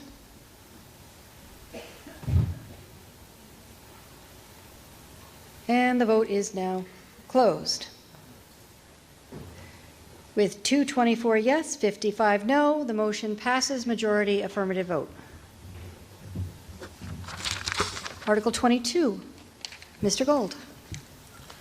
Madam Moderator, I move the town vote to fund the First Church exterior renovation project in the amount of $29,234 to be funded from the Community Preservation Historic Preservation Fund balance, and the amount of $405,766 to be funded from the Community Preservation Undesignated Fund balance. Seconded. You may speak to it. First Church is an important part of the town's history. The rooster on the rooster on the town's seal sits atop the church. First Church has served as a meeting house since the town was founded and continues to host a wide range of concerts and programs that serve the entire community. The project will enable the church to restore the roof and steeple in a manner that's consistent with the requirements established by the Historic District Commission. And this is recommended by the Finance Committee. You may speak to it at the open discussion. Maury Garrett, 173 Morningside Drive. Hopefully this isn't going to be very controversial, but I just wanted to speak in favor of this article. I know that it's a lot. However, I want folks to keep in mind that our historic churches are one of the things that characterize a New England town. When my wife and I came here, moved here, the historic churches in the town were one of the things that struck us as part of the beauty and the character of the town, and that's something that we really need to preserve. So I just wanted to briefly speak in favor of that. Please vote yes on this. Thank you. Any further discussion? Seeing none, we will come directly to a vote. This requires a simple majority. The vote is now open.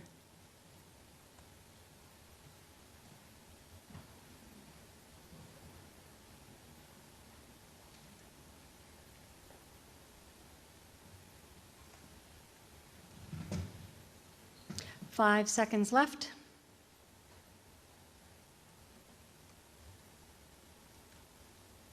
And the vote is now closed.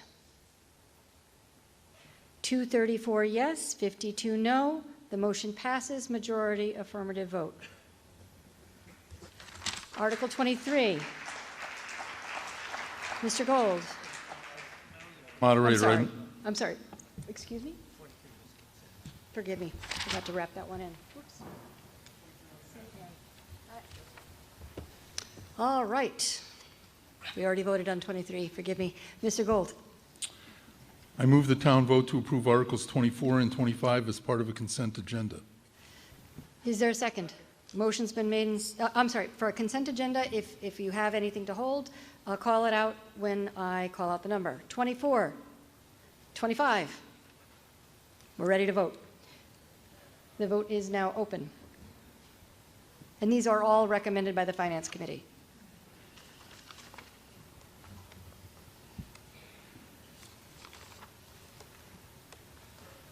I thought I slipped that one up.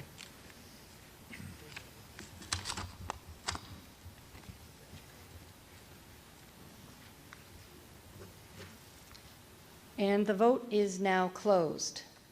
With 214 yes, 13 no, the motion passes, majority affirmative vote. Bless you. Mr. Gold. Madam Moderator, I move that the town vote to approve Articles 26 and 27 as part of a consent agenda. Call out hold if you would like to hold one of these. 26, 27. Ready to vote? The vote is now open.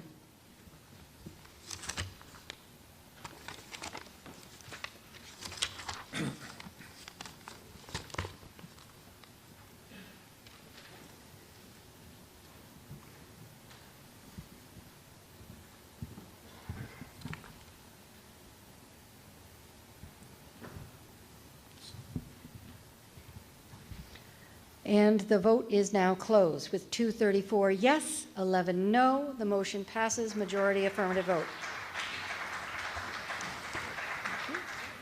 Article 28.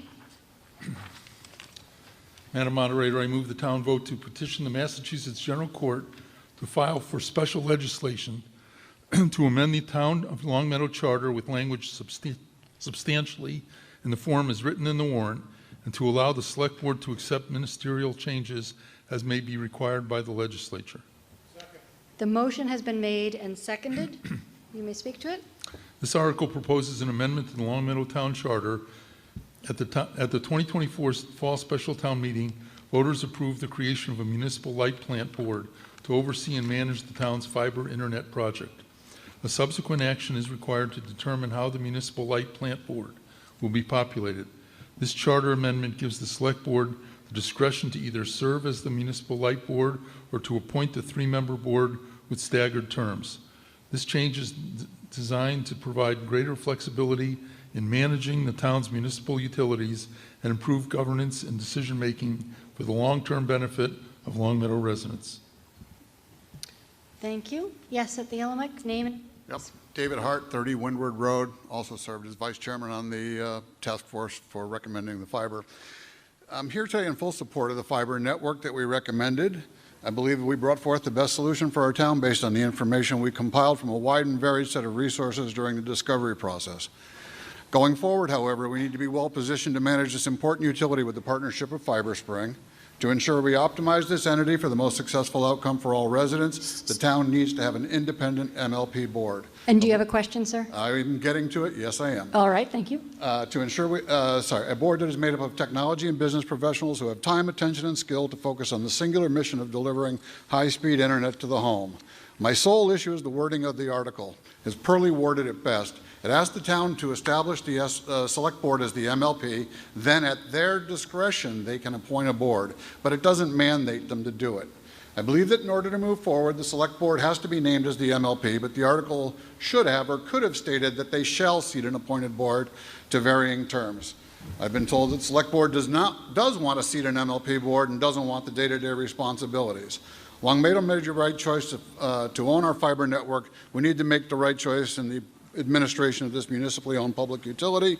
That choice is for an independent MLP board that is beholden to the ratepayers of the fiber service. What is your question, sir? Therefore, I move to amend this article by striking the words.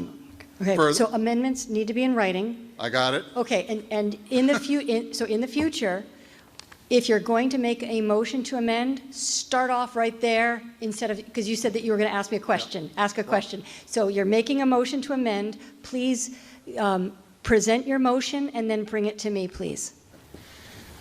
So therefore, I move to amend this article by striking the words "further have the authority at their discretion to," and rephrasing the paragraph to ensure that the select board appoints an MLP that is granted the full power and authority. I can give you the... Come right on up, please.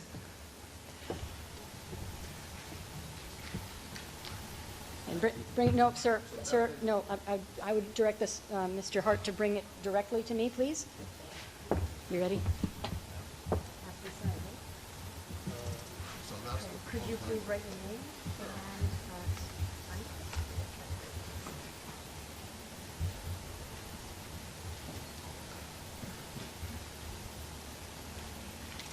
I want to make sure that we're good.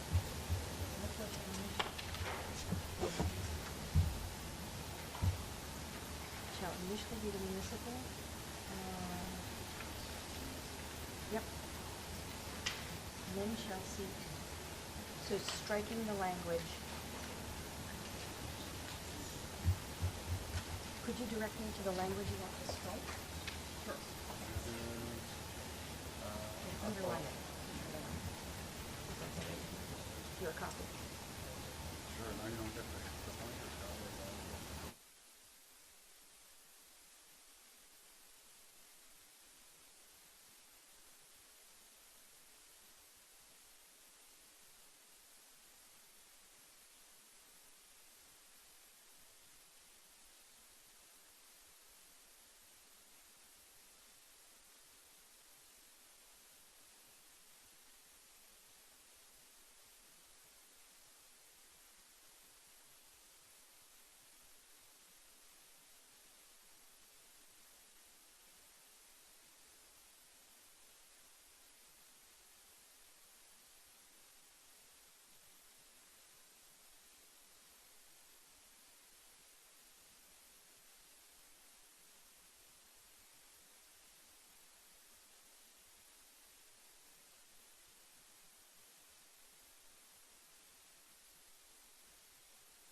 Hold on 1 minute, just 1 minute longer. We want to make sure we've got everything just so.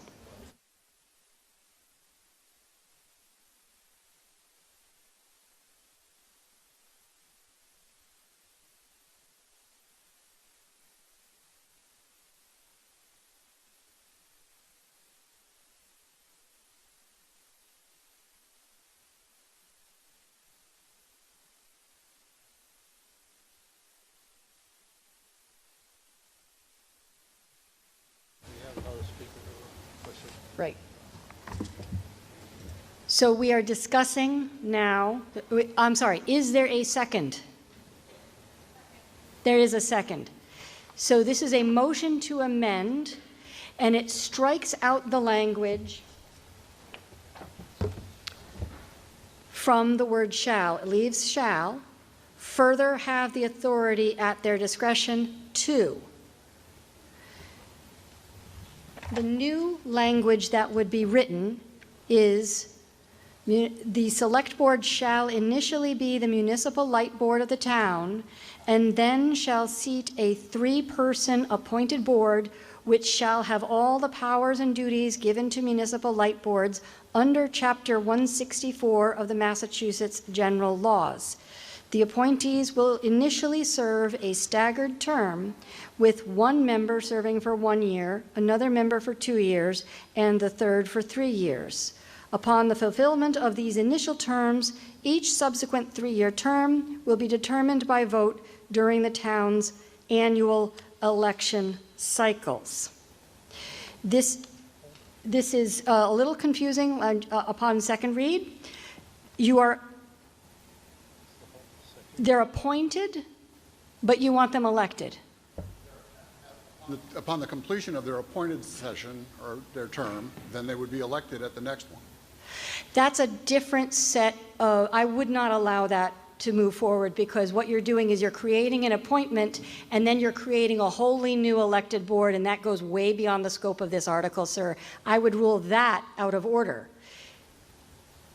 If you want to just leave it as the select board shall appoint people, that's within the scope of the article. But creating a separate elected body is beyond the scope. I'm sorry, I can't hear you. I will acquiesce to the appointments. I'll agree with you on the appointments. All right, please come here and strike the language.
All right. Thank you very much for your patience. Mr. Hart has agreed to strike that last second in his motion, so I will restate his motion.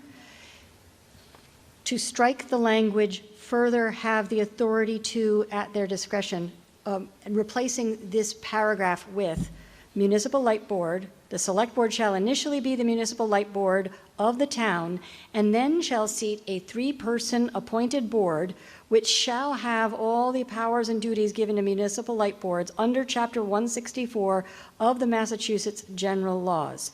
The appointees will initially serve a staggered term, with one member serving for 1 year, another member for 2 years, and the third for 3 years.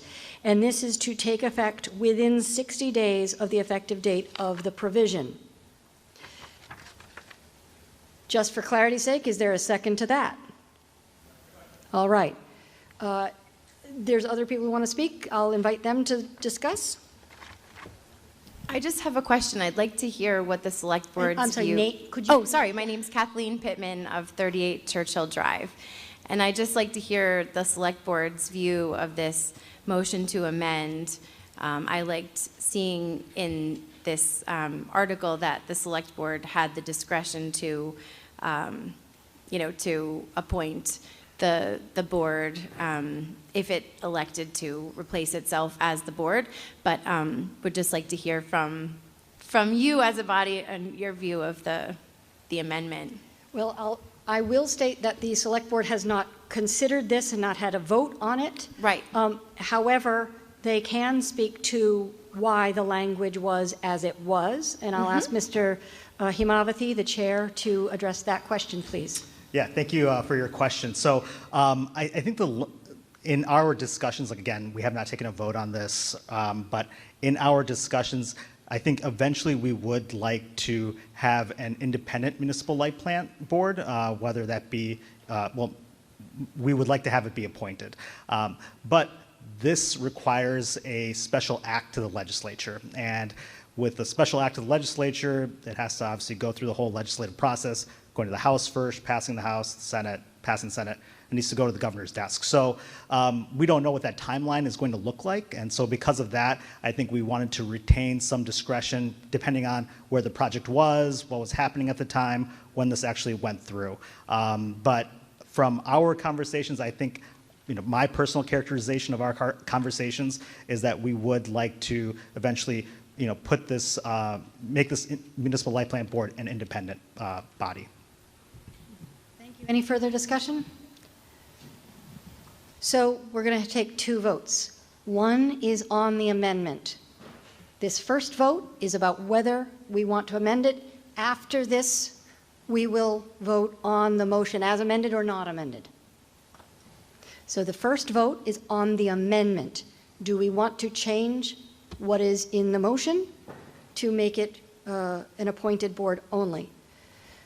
The vote is now open. This requires a simple majority for an amendment.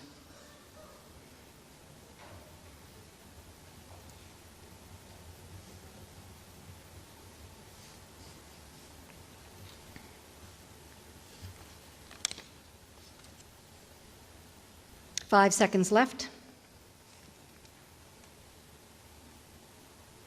The vote is now closed. The amendment fails. A yes vote of 97 to 125 no. We now come back to discussion to the article as it was originally stated, or the motion as it was originally stated. Yes, name and address, please. Brett Lukazik, 38 Crescent Road. I'd just like to say I'd like to encourage this separate board to move forward and give some competition to our existing cable infrastructure. Today, if anybody's working from home, the internet's been out all day. And I just got a text saying that it's going to be out again because they haven't finished what they were doing. Would really like to see some competition. And if you listen to the news or the radio or whatever, there's a lot of people, like a lot of advertisements, criticizing people the town setting up their own internet structure, particularly Westfield. And I'd like to see, obviously there's somebody very upset about this, so I'd really like to see this go forward. Thank you. Any further discussion?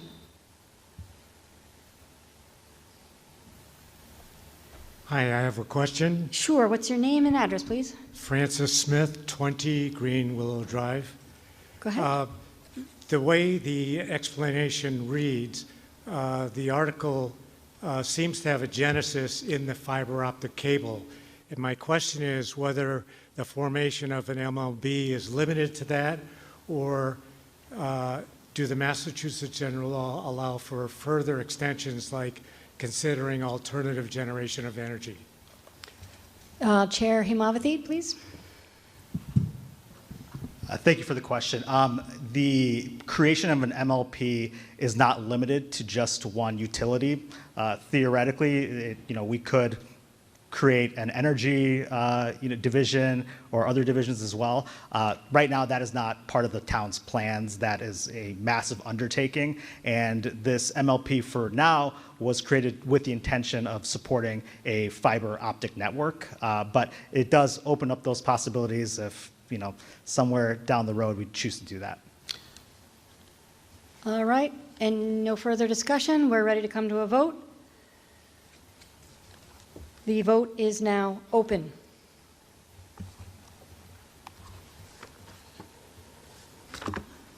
Simple.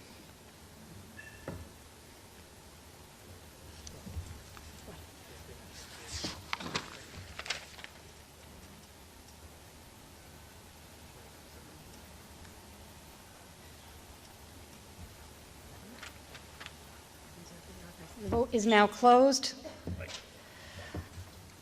200 yes, 26 no. The motion passes majority affirmative vote.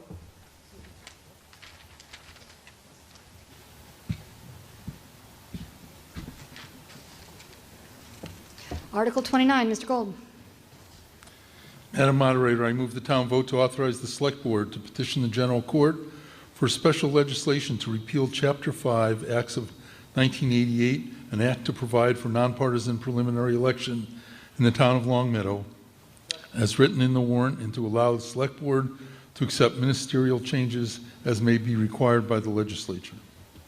The motion's been made and seconded. You may speak to it.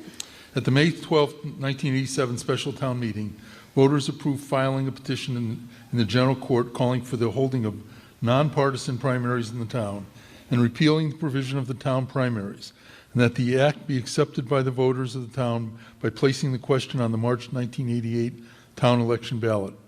The question passed at the 1988 election. Since the adoption in 1988, there have been 7 preliminary elections.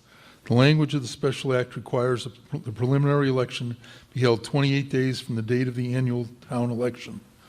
The compressed time between a preliminary election and election creates operational challenges for the town clerk's office, including not having enough time for ballots to be printed for use in the voting machines. The first step is to rescind Chapter 5 of the Acts of 1988. The Select Board will then consider whether other preliminary process is necessary, and if so, submit language to a future town meeting to vote on the change. Any further discussion? Seeing none, we'll come direct. Oh, yes, I'm sorry. I just have a question. Is there a name and address, please? Oh yes, Dave Thanks. Marinelli, 9 Overbrook Lane. Is there a consideration for using ranked choice, a ranked choice process to move forward when there are many more candidates than positions? Mr. Himavati. Thank you for the question, Mr. Marinelli. So I think that this is something that the Select Board has talked about, but is not related to this specific article. This would take a different act, but that is something that we have discussed. Follow-up question would be, what would be the process then if, for instance, there were 5 candidates for 2 seats? There would just be an election and you would take the top 2? Mr. Himavati? Yes. So, I think we can just use this year as an example. We had 5 candidates in a preliminary election, and that election, I think the town spent around $10,000 to have that election. It eliminated 1 candidate. So instead, we would not have that preliminary election at all. All 5 candidates would be in the annual town election, and however many seats are open, that is however many folks would be seated. So the top 2 in this scenario. So it would be top 2 without ranked choice? Yes, exactly. Ready to come to a vote? Or, nope. No, I'm sorry, there's a...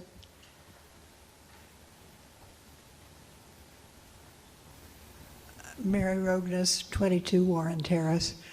I'd like to ask if you've considered extending the amount of time between the two elections if one of the problems is the lack of time to reset the voting machines. It's democracy, and it can be expensive. It costs $10,000 this year. And a year ago, the select board decided they didn't want to spend the money, so they would just spend the year without filling a seat. But I think it's important. There are legislative seats in the Boston area where the election is won with the candidate having 27% of the vote, because there were 8 candidates for election.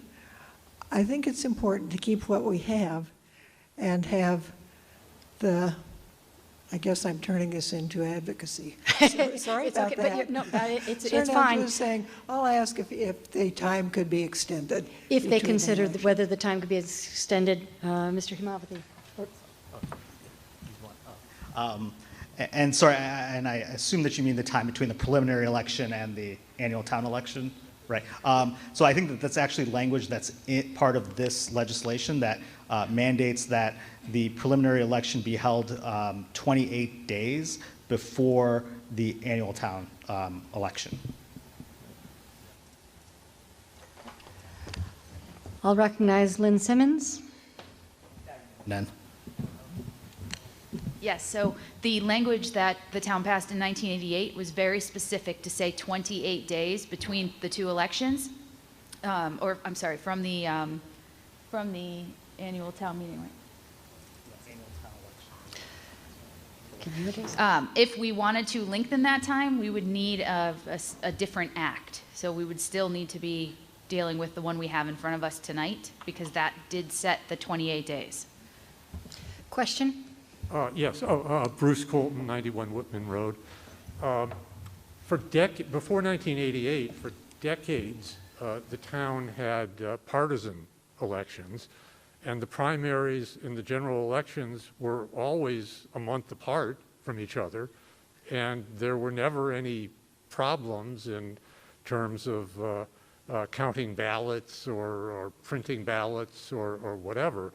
So I'd like to have that addressed, but also just one other thing. If we're repealing the... I'm sorry, I'm not clear on your question.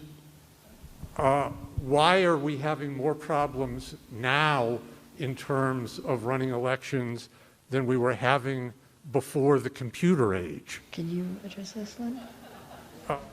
A second question, if I might. If we're repealing, in 1988, we essentially repealed our partisan town elections. At the time, we were one of the final towns in Massachusetts that still had partisan town elections. But if we're repealing that, wouldn't we be going back to the previous system, which was partisan elections? And if that's the case, No. How can the select board or the town, let alone the town clerk, tell the parties how to run their primaries? Mr. Himavati. So I think the primary reason why we were looking to repeal this act is not because of any difficulty in running the election. It's just the fact that most often our preliminary elections are just eliminating one candidate. And so it seems like, a lot of extra money, a lot of extra work when we're really doing it to just eliminate one candidate and having another election, 4 weeks later. And then to your second question, this would not change anything about elections being partisan and nonpartisan here. So that would stay the same. The law that eliminated the partisan elections is what you're asking the asking to have repealed? This is concerning a very specific removal of that initial law that we had adopted.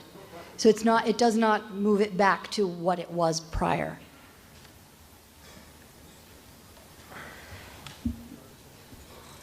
Could I just ask if town council agrees with that? We're expanding well beyond the scope of this particular discussion, and so I would like us to stay a little bit more focused. You want to address this? Yes. Yeah, that's right, forgive me. What is it? Lynn Simmons? Thank you. To address your first question about what's drastically changed from 1988 to now, the voting equipment we use now counts the ballots as they come in. What was used prior to that was hand tallying. So multiple people would sit in the community house auditorium and physically hand count ballots. And so if we continue with this 28-day compressed amount of time, we are potentially putting ourselves at the point where we won't be able to use our voting system that we have now. We will be back to hand counting ballots again because we won't be able to get ballots printed in time for the election. At the green microphone. Sanjeev Ritsingani, 9 Pinewood Hills, Long Meadow, Mass. I'm in favor of this. It makes perfect sense. Preliminary elections are not primaries. They're not partisan. So it's not like we're voting for a Democratic primary candidate or Republican primary candidate. And I applaud the Select Board for recommending this. I assume they recommend it. And I'm in favor of it. So thank you. Thank you. At the red microphone? Are you at the red microphone? We try to have people switch who haven't yet had a chance to speak. Hello, Gerald Duquette, 69 Claremont Street. I wonder, I am opposed because I don't think the Select Board has considered the possibility that when you do this, it will change the decisions of candidates, and we won't be only getting one extra, we'll be getting several. And also, the cost is actually not that much. It's less than $1 a voter, right? If we can't do something like this in 28 days in 2025, that's a little shocking. But really, most importantly, there's no enhancement to the democratic process by eliminating it. And there's pretty much an assurance that the 7 times we've done it in all these years, where apparently several of these were only one candidate, well, if we change the format, I guarantee you there will be a lot more candidates, because they won't have to deal with a primary, or excuse me, a preliminary. So your assumption of the behavior is probably a little bit flawed. We're not going to get into assumptions. At the yellow microphone. Just a point of clarification. Mary Rogness, 22 Warren Terrace. I have participated in elections all the way back to 1982, and can tell you that at that time there were electronic processes involved. They weren't the voting machines we have now. You might remember the year 2000 when there were a lot of chads and dimpled chads and dropped chads. That's what we used in Longmeadow. So we did have voting machines. They were the ones that counted the punched cards that we cast as ballots. And just a second question, or that's a question. Would you consider an amendment that changed the language to allow a 6-week interval between the 2 elections? If you have an amendment, if you're going to make an amendment, please put it in writing and bring it forward, and I'll consider it, because I want to make sure I understand it accurately here. You're at...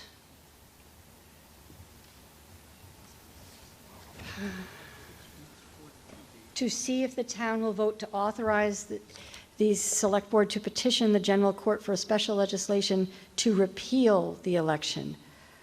I'm not sure where you fit in an alternative. If this is just repealing the language, I don't see how we could have an amendment, I'm sorry, on that. So I will disallow that. Thank you, though. Yes. Fran Cameron, 24 Field Road. I worked checking people in the preliminary election. We held our breath that we would reach 1,000 voters, and we barely did. Having that last week, this tonight, and June 3rd, our full election, almost brings voter fatigue. Numbers of us were confused about what's voting today, what's voting what time. And so I'm in favor of this to kind of streamline and make busy lives and the ability to vote more accessible to the average Long Meadow resident. Thank you. Thank you. Any further discussion? Brian Crawford, 5 Eunice Drive. As the previous person said, voter apathy is our biggest threat to democracy. Making people go to vote time and time again to eliminate one candidate and one candidate is not going to increase our participation. When we have all these primary elections and these preliminary ones where less than 1,000 people show up, we are not all participating in this election. The fewer elections we have, the more opportunities we have for people to come and get their voices heard. Thank you. Yes. Dave Marinelli, 9 Overbrook Lane. I'm switching from a question to opposition. I do feel like there's not a great urgency to decide this issue. This comes up occasionally. I feel like we would like to have this, or I would like to have a proposal that would clearly state exactly how the impact would be, and I'd like to see something like ranked choice voting. If there were 7 or 10 candidates for 2 positions, I wouldn't want to throw away my vote on somebody that didn't have a great chance to be elected. I think ranked choice voting works for other communities, and it could work here. And I would like to see this come back next year with a concrete answer to, how this would impact our elections going forward in this town. Thank you. Thank you. Any further discussion? Seeing none, we shall come to a vote on the motion on Article 29. The vote is now open.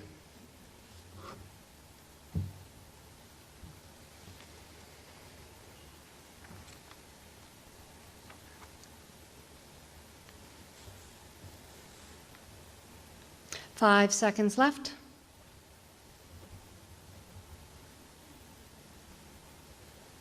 And the vote is now closed. The motion passes 128 yes, 77 no, majority affirmative vote. Article 30.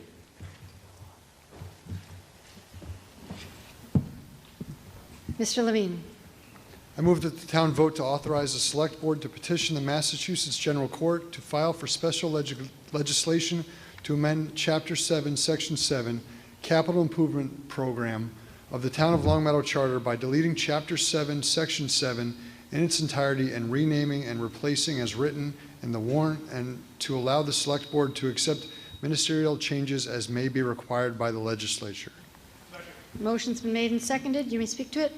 The Capital Planning Committee was codified in the Town Charter 7, Section 7, and has maintained the same language since the Charter's initial adoption in 2004.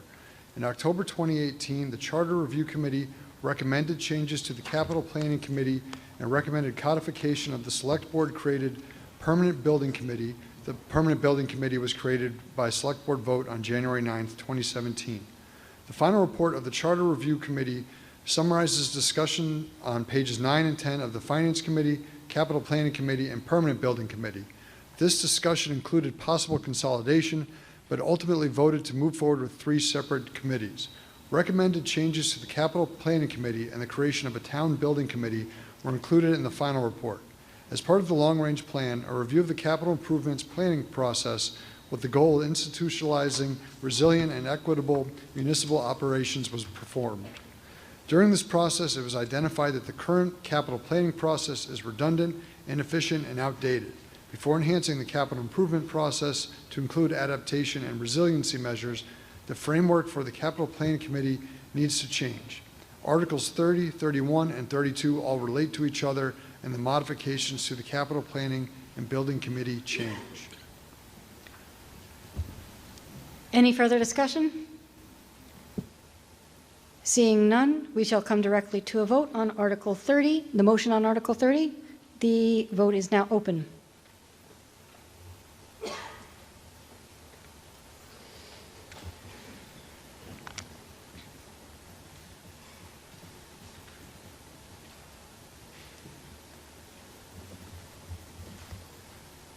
Five seconds left. And the vote is now closed. With 142 yes and 10 no, the motion passes with a majority affirmative vote. Article 31. Oops. Go ahead. I move that the town vote to authorize the Select Board to petition the Massachusetts General Court to file for special legislation to amend Chapter 10, Section 2, Finance Committee of the Town of Long Meadow Charter as written in the warrant, and to allow the Select Board to accept ministerial changes as may be required by the legislature. Motion's been made and seconded. You may speak to it. See the article for, or see the explanation for Article 30 above. Articles 30, 31, and 32 all relate to each other and the modifications to the capital planning and building committee change. Any further discussion on this? We'll come directly to a vote. The vote is now open. This requires a simple majority.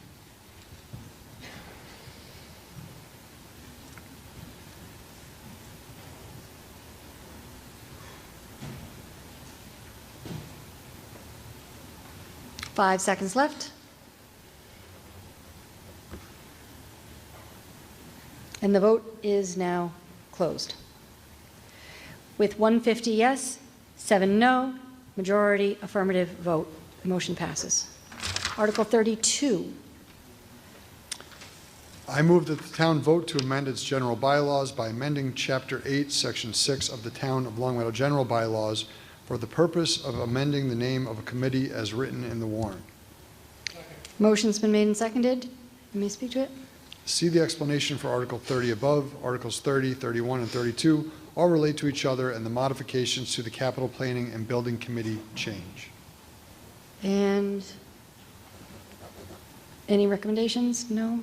We are ready to come to a vote. Then, any further discussion? Okay.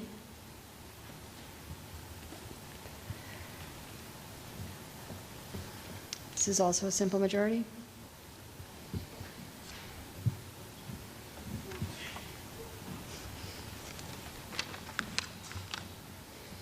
Five seconds left.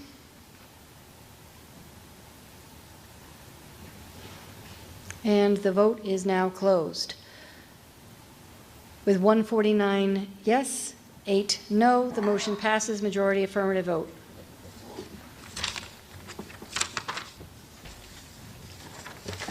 Article 33, Mr. Levine. I move that the town vote to amend its zoning bylaws with respect to accessory dwelling units by adding a new section 315-17B entitled Accessory Dwelling Units as shown in the handout available at town meeting, and to renumber the remaining subsections of section 315-17 accordingly, and make such other clerical changes as may be necessary to refer to this bylaw amendment. Thank you. Planning Board recommended this article. Yep. And we now come to discussion. I'm sorry. I neglected to allow you a chance to speak. Go ahead, Mr. Levine. On February 2nd, the Affordable Homes Act, AHA, came into effect across the state. The AHA guidelines mandates all Massachusetts communities to allow accessory dwelling units, ADUs, by right in all single-family zoning districts, among other strategies meant to increase the development and affordability of homes. The AHA defines as a self-contained housing unit inclusive of sleeping, cooking, and sanitary facilities on the same lot as a principal dwelling that can either be attached or detached from the main housing unit and is not larger than half the gross floor area of the principal dwelling or 900 square feet, whichever is smaller. Municipalities are able to prohibit ADUs from being used as short-term rentals. However, they are not allowed to restrict the use of ADUs as general rental units and cannot restrict occupancy by ownership, family ties, or age. Local municipalities are able to set design standards for ADUs within reason, and the Planning Board has prepared this article to revise the town's zoning bylaw that will allow them to define and set standards for the construction of ADUs in Long Meadow. The Massachusetts Attorney General's Office issued guidance on ADU bylaws on Monday, May 12th. Slight changes were necessary from what was printed in the annual town meeting warrant and distributed in April based on this guidance. The language underlined or struck through is what differs from what was printed in the warrant. I will also note that This requires a simple majority vote. The warrant is in error, so I wanted to clear that up as well. I now turn to comments in the discussion. Not sure who was there first. Yep. Erica Wida, 162 Cambridge Circle.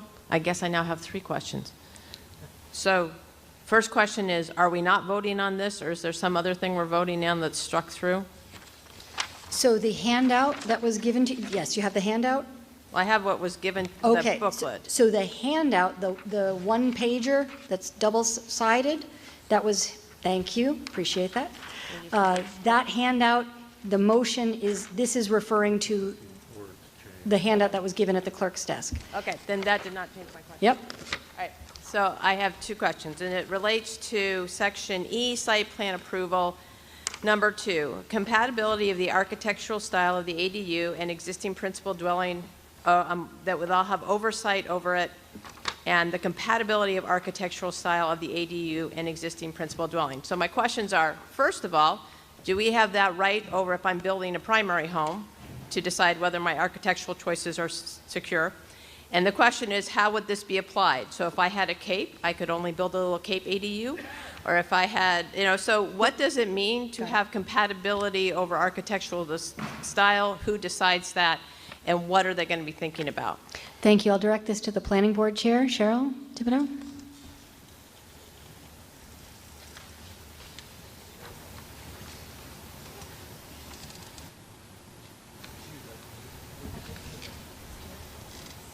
You can't answer? I'll allow it.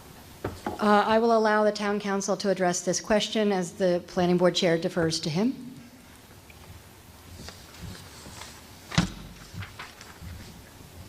Yep, right at the...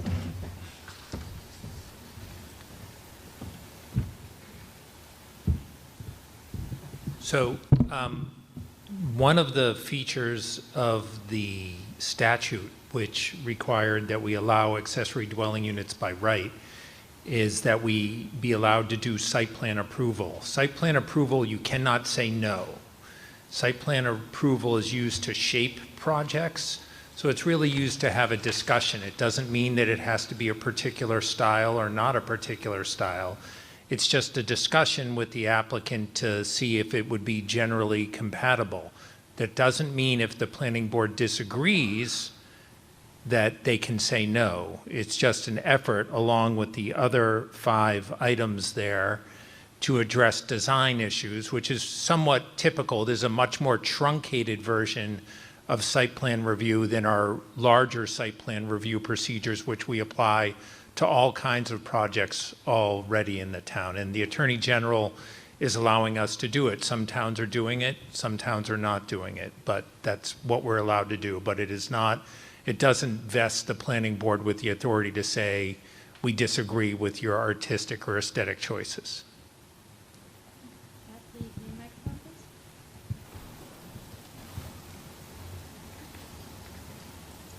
Mr. Friedman, yep.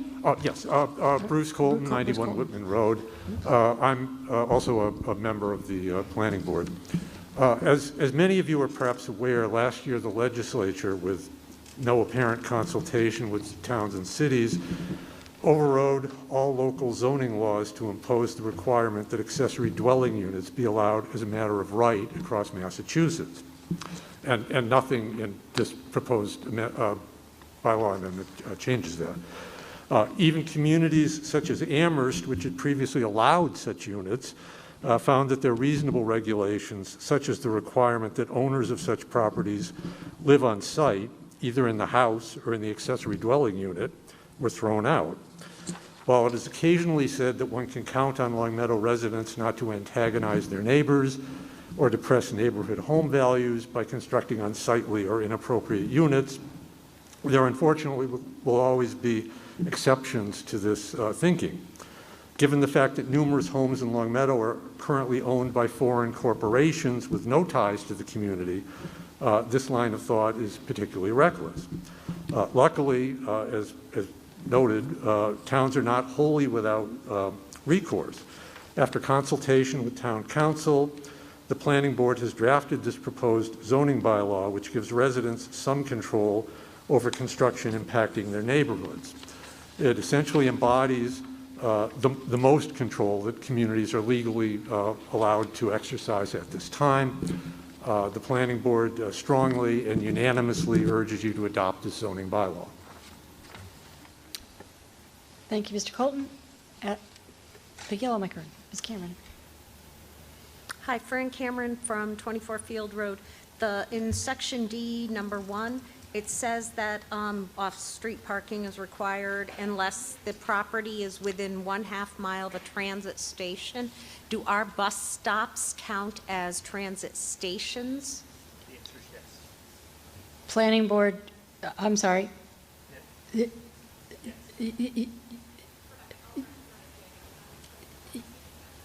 You had said yes. Planning Board Chair said yes? No. Thank you. Okay. Mr. Tallerman, would you please come to the microphone and address that?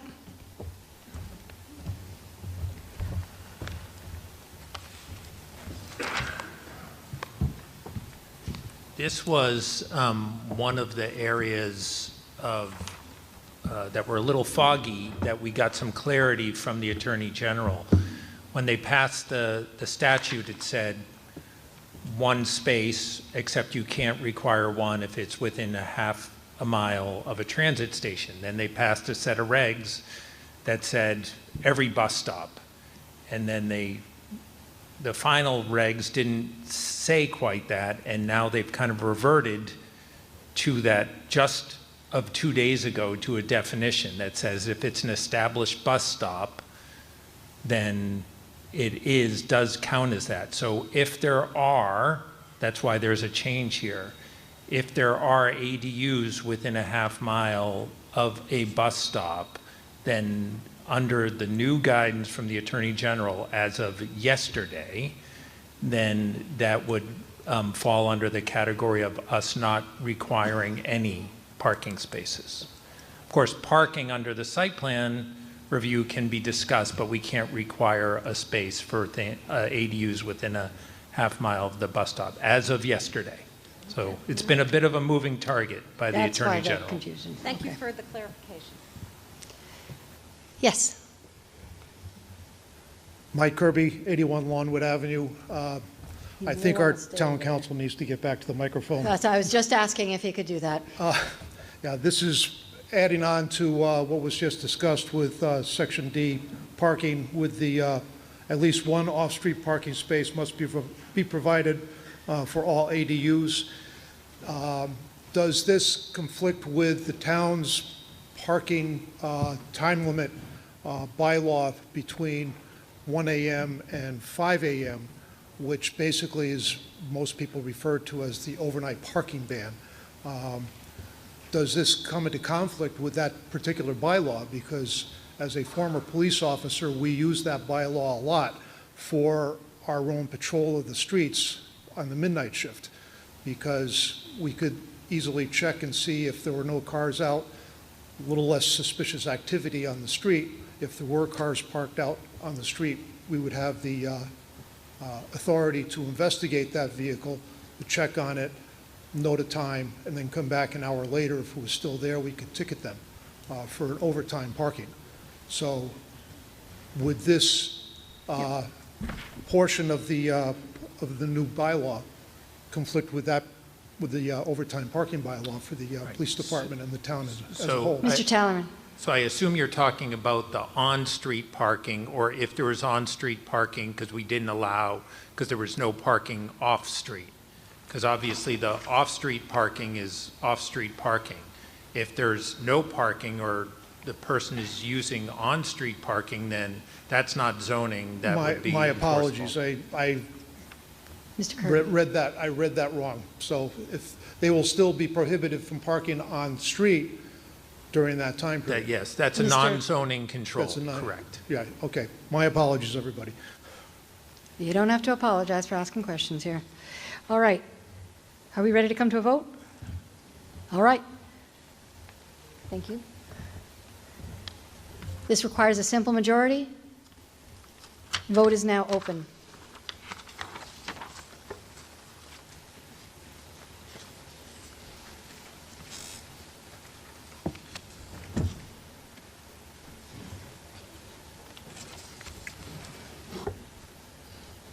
And the vote is now closed.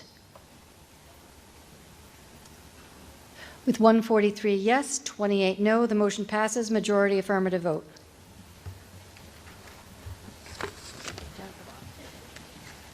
Article 34, Mr. Levine.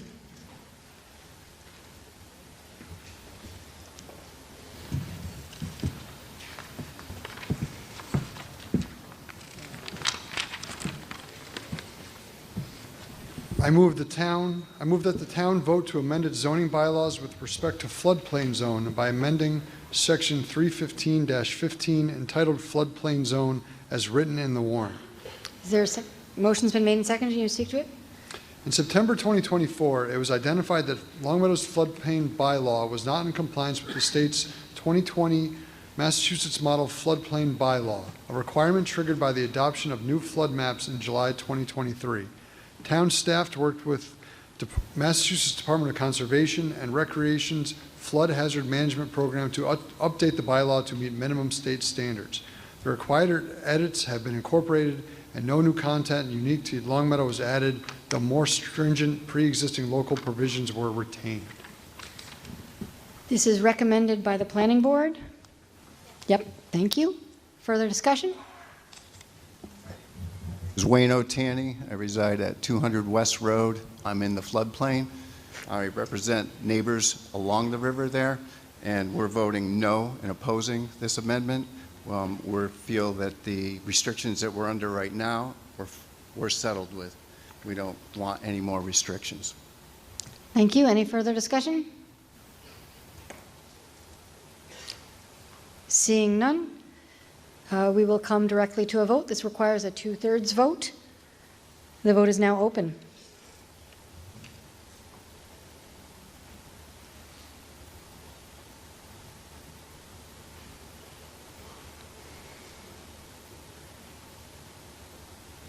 Five seconds left.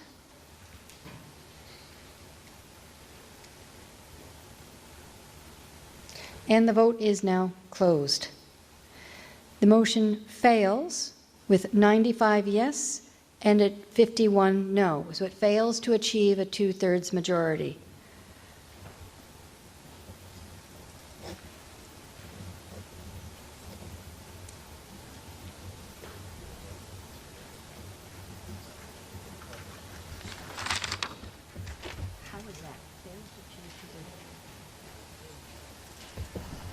Article 35, Mr. Friedman.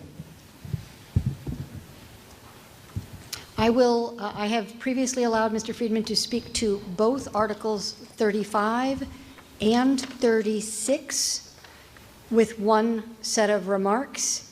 We will vote on them separately, however. Yes? This is the ground mount solar, the noise. Is it B?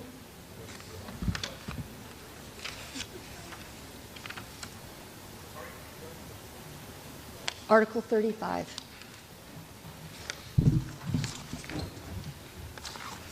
Yes.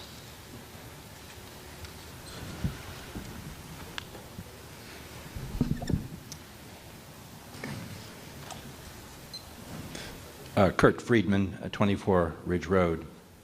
I move that revised or additional noise abatement measures be adopted as follows.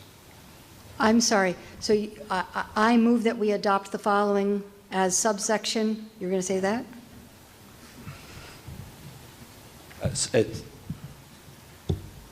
I move that we adopt the following as subsection B.8 of Part 2, Regulatory Bylaws, Chapter 215, Peace and Good Order, Chapter 215, 6, Unnecessary Noise.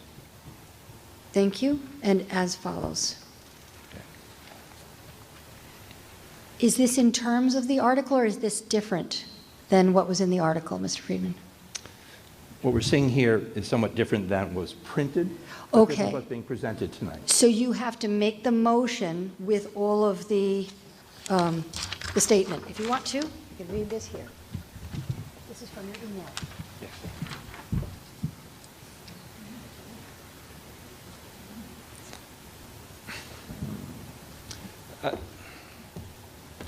presenting it as follows. I'm not for sure. No, you have to make the motion first, and then you can speak to it. I move that we adopt the following as subsection B.8 of Part Roman numeral 2, Regulatory Bylaws, Chapter 215, Peace and Good Order. Chapter 215.6, Unnecessary Noise. Part 2, Regulatory Bylaws, Chapter 215, Peace and Good Order. And we're looking at the proposed new subsections, subsection 8 relating to diesel trucks, and subsection 9 related to power equipment.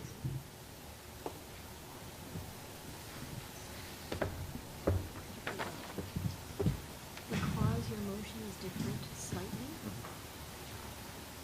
you would have to read the whole thing. So just read that whole thing. Okay. A person shall not create any unreasonable, loud, disturbing, unnecessary noise in the town. Part B, an unreasonable, loud, disturbing, or unnecessary noise includes, but is not limited to.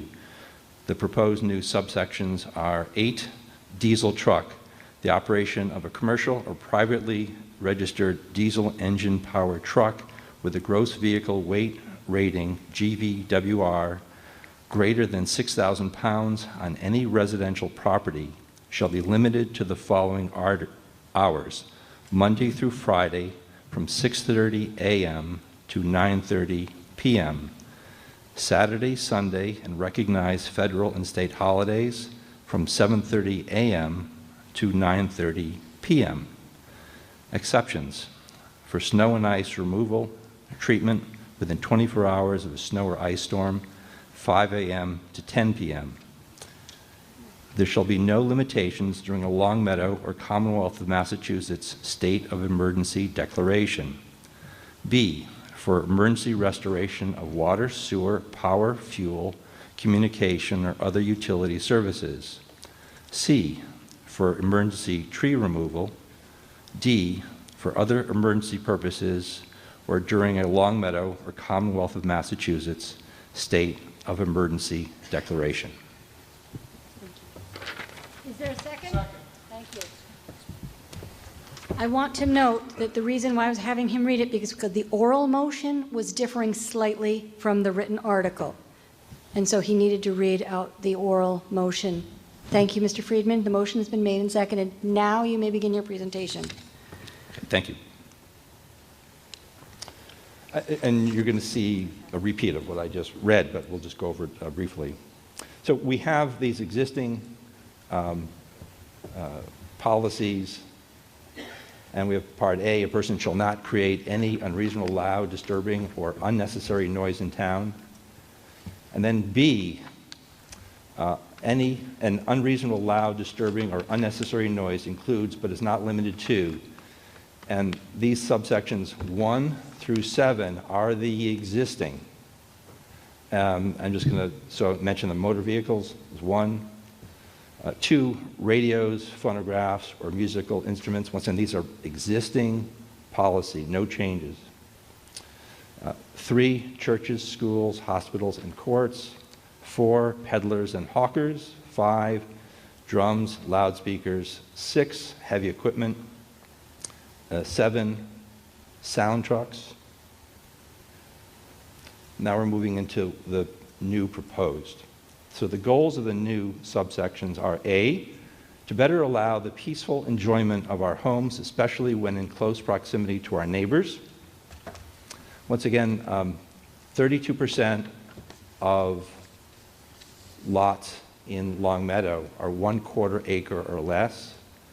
10.1% are 1/10 of an acre or less. So we're looking at several hundred homes that are in close proximity to each other. Actually, more than 2,000 homes are in close proximity to one another. To enable more hours of undisturbed sleep, and then C, to enable more quiet hours on weekends and designated holidays. Wouldn't everybody want to get that extra hour sleep on Saturday and Sunday morning? So here's the proposed subsection, Article 35, diesel truck. The operation of a commercial or privately registered diesel engine powered truck with a gross vehicle weight rating, GVWR, greater than 6,000 pounds on any residential property shall be limited to the following hours. Now, our typical non-quiet hours are 7 a.m. to 9 p.m. So I'm giving an additional grace period earlier in the morning to help accommodate people who have diesel trucks, and extending it a half hour later at night to 9:30 p.m.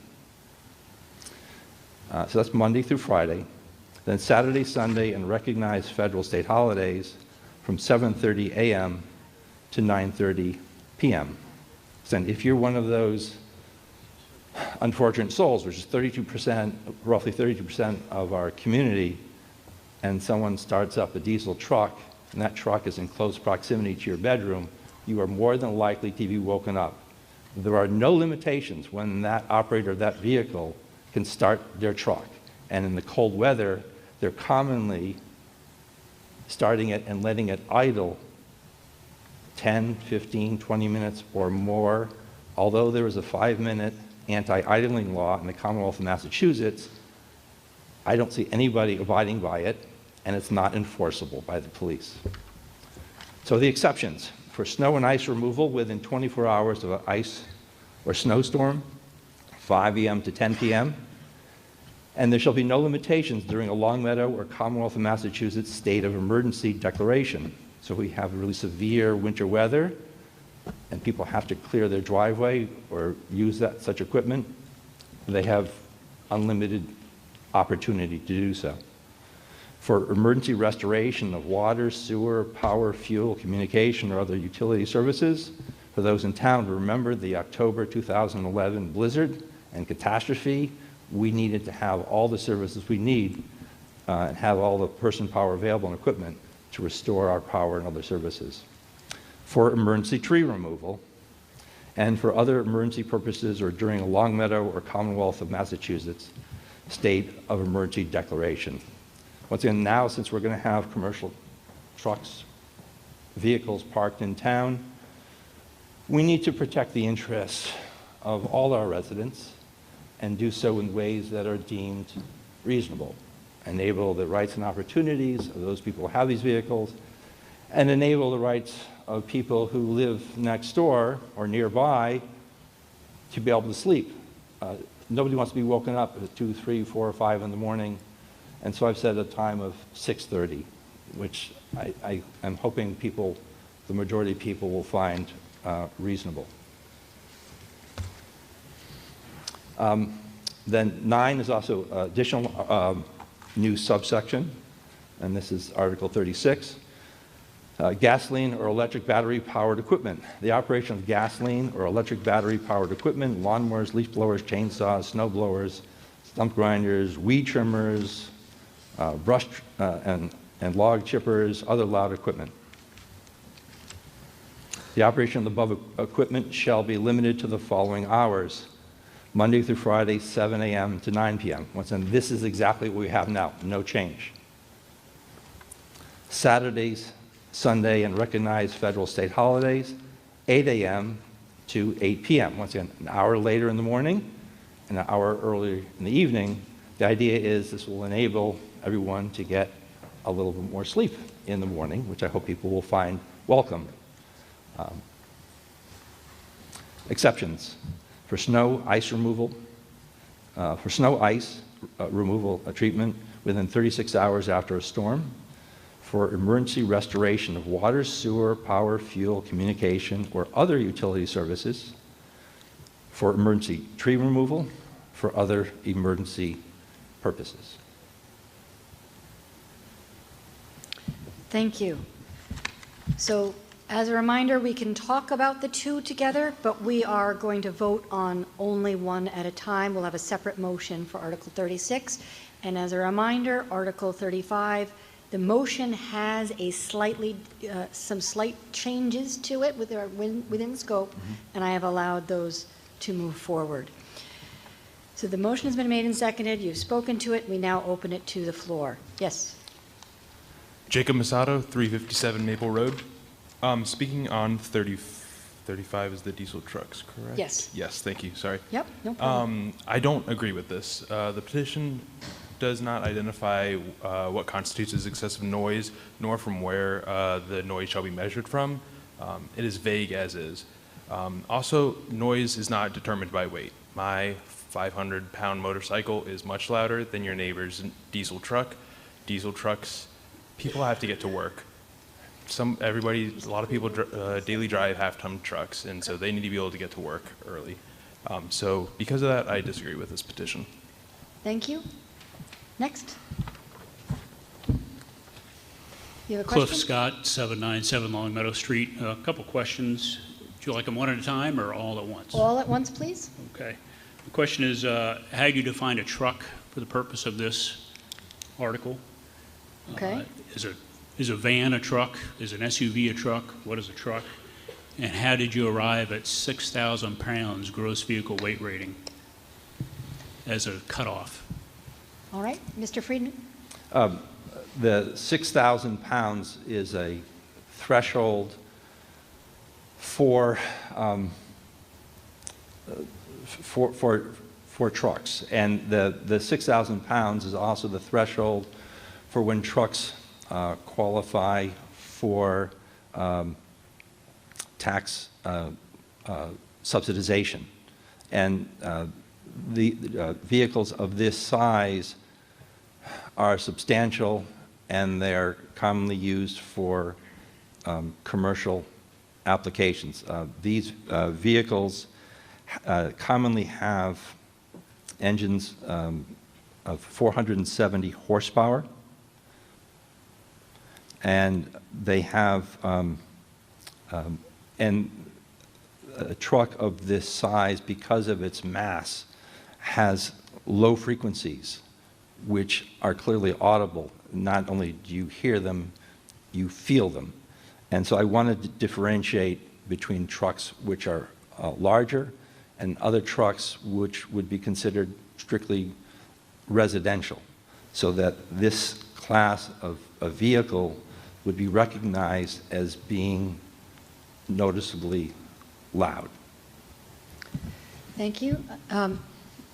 Do you have a follow-up? You can ask one follow-up, please. That was just one of the questions I have. I also asked what the definition of a truck is. Is a van a truck? Thank you. Is an SUV yes. a truck? What is a truck? What is a truck, please? Mr. Friedman? A truck is commonly used for commercial purposes, like a pickup truck, a dump truck. And once again, I wanted to differentiate between vehicles which would be just commonly used for typical residential applications and vehicles which are larger, which would be used for commercial applications, because those larger commercial trucks, those trucks with a higher horsepower, are noticeably louder.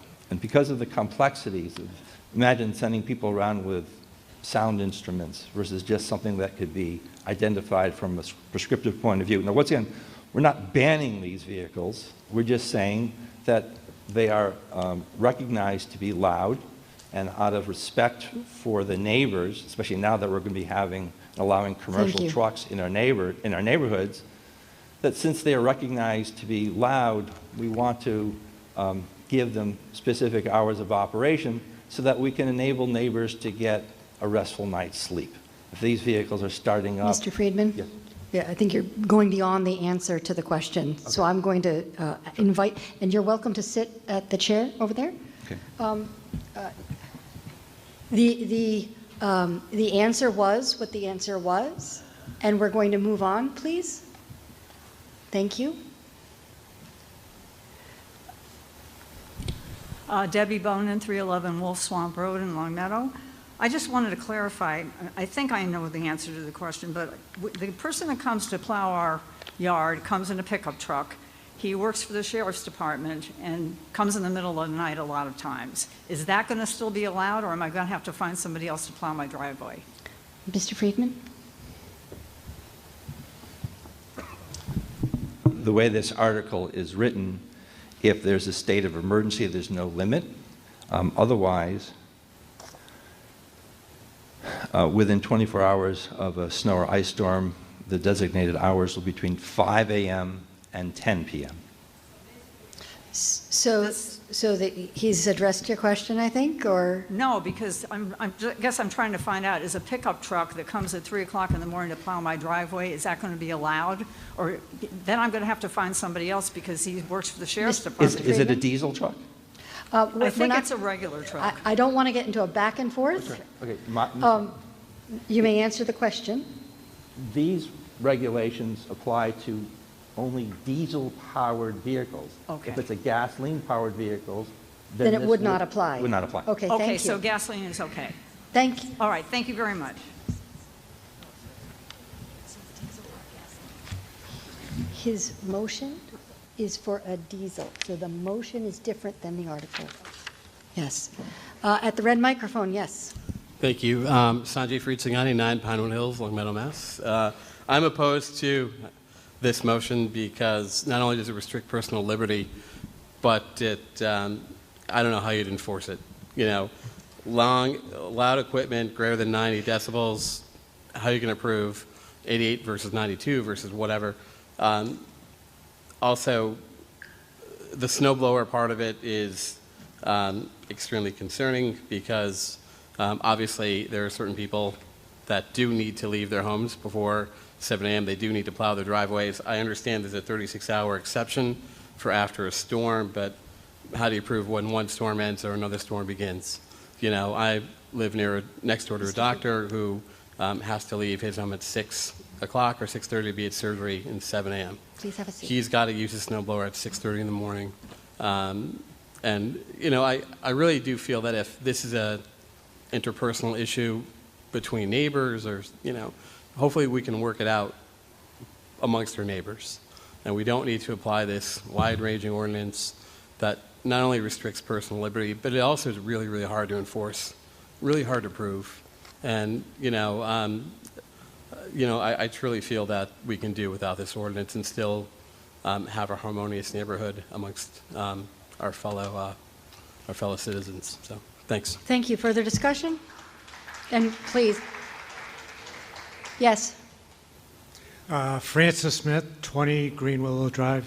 My question concerns that portion of the motion that has to do with restricting hours of operation. My understanding is that under Massachusetts general laws, only the state has absolute jurisdiction and authority over all roads and bridges in the Commonwealth.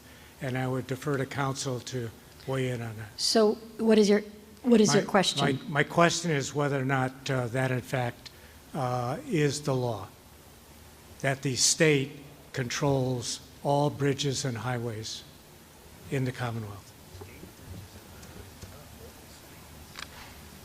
The answer is state bridges and highways, not local streets. Next. Cliff Scott, 797 Long Meadow Street, speaking in opposition to the measure. Being the owner of a diesel-powered pickup truck is my primary means of transportation. It's a half-ton pickup truck with a diesel engine that is as quiet as any gasoline-powered diesel or any gasoline-powered truck is. And I think restricting residents in their ability to get to and from work or to and from entertainment or to and from anything they'd like to go to because somebody believes that their vehicle is too loud is quite an overreach. And I think the inability to be able to define what the issue here is with regards to what is a truck, is an SUV that's powered by a diesel engine, is that a truck? Is a van powered by a diesel engine? Is that a truck? There's a lot of holes in this, and I think it's awfully restrictive, and I think it on nearly every measure deserves a downvote. I understand the desire for noise abatement within the town during certain hours, but this one's got a lot of holes to shoot in it, and I recommend it be voted down by all. Thank you. Thank you. Further discussion? Ben Brown, Ben Brown, 8 Osceola Lane. Would the ordinance apply to DPW vehicles, restricting the time by which the DPW could clear snow? Mr. Friedman? This only applies to vehicles in driveways. It doesn't apply to the streets. And this, in terms of the snow removal, like snow blowers, there's no limitation within 36 hours after a storm. So if you need to clear the snow from your property with your snow blower, you feel free to do so. This is intended strictly so for the larger diesel vehicles, that they just be limited from operation so they don't disturb neighbors at odd hours of the morning. And with the commercial vehicles that are now going to be allowed to park, if that plumber goes out at 3 o'clock in the morning for a run and that truck is close to the abutter, he's going to be waking up all the people in the household. And so these regulations are intended to provide reasonableness so that we can have mutual living. So anyway, to answer your question, thank you. The plowing of public streets does not apply. Thank you. Next. Hi, Francis Smith, 20 Green Willow Drive. I'm opposed to this proposal on the basis that I think that we have regulations already in place that are not being enforced. For example, if you come up Route 91 exit to the north end of Route 5, there's a little sign posted there that says no Jake breaks are allowed between certain hours. Yet I'm routinely awakened. I live on a street a block south of Converse Street, and I'm routinely awakened by Jake brakes being used by trucks going down Converse. And so I would recommend that we enforce the rules that we already have on the books rather than make them more complicated. Thank you. At the yellow microphone. Josh Levine, 78 Farmington Avenue. I'd like to call the question. Unfortunately, we have a bylaw that requires 5 in favor, 5 against. We have 4 who have spoken in opposition. So, and I'll allow this person to speak. Ryan Kindle, 37 Mohawk Drive. I would like to speak in opposition of the proposed Article 36 and 35. I believe it is discriminatory against those who work odd hours. As a physician, I am frequently required to go into the hospital in the middle of the night, and these would prohibit me from using even something as simple as an inflator to fix a flat tire in my driveway to get there. Additionally, it would discriminate against those who have diesel engines for their occupation that may require odd hours. Thank you. All right. Thank you. If there's no one wishing to speak, we can come right to a vote on Article 35 only. We'll have a separate motion for Article 36. Ready to vote? Just a minute. Oh, right. Thank you.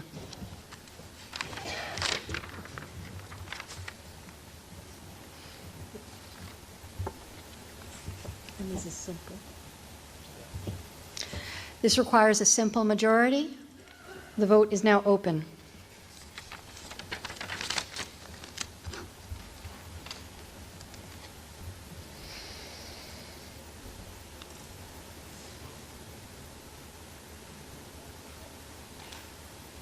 Five seconds left. And the vote is now closed. The motion fails with a yes vote of 17, a no vote of 126, majority negative vote.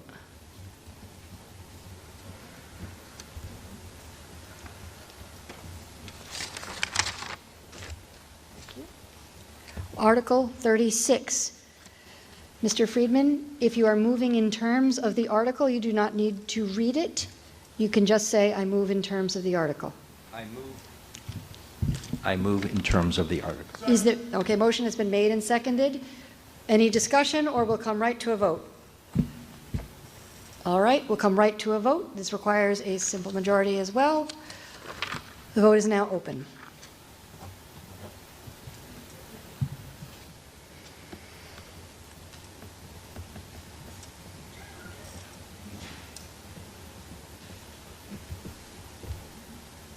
5 seconds left.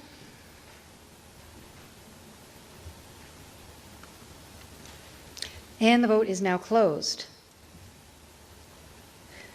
The motion fails, 23 yes, 109 no, majority negative vote.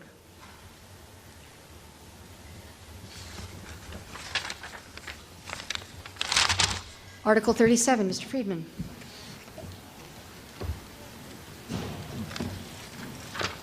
Presentation. We've got a switch. Thanks. And again, I will allow discussion on both Articles 37 and 38 together. We will vote on them separately.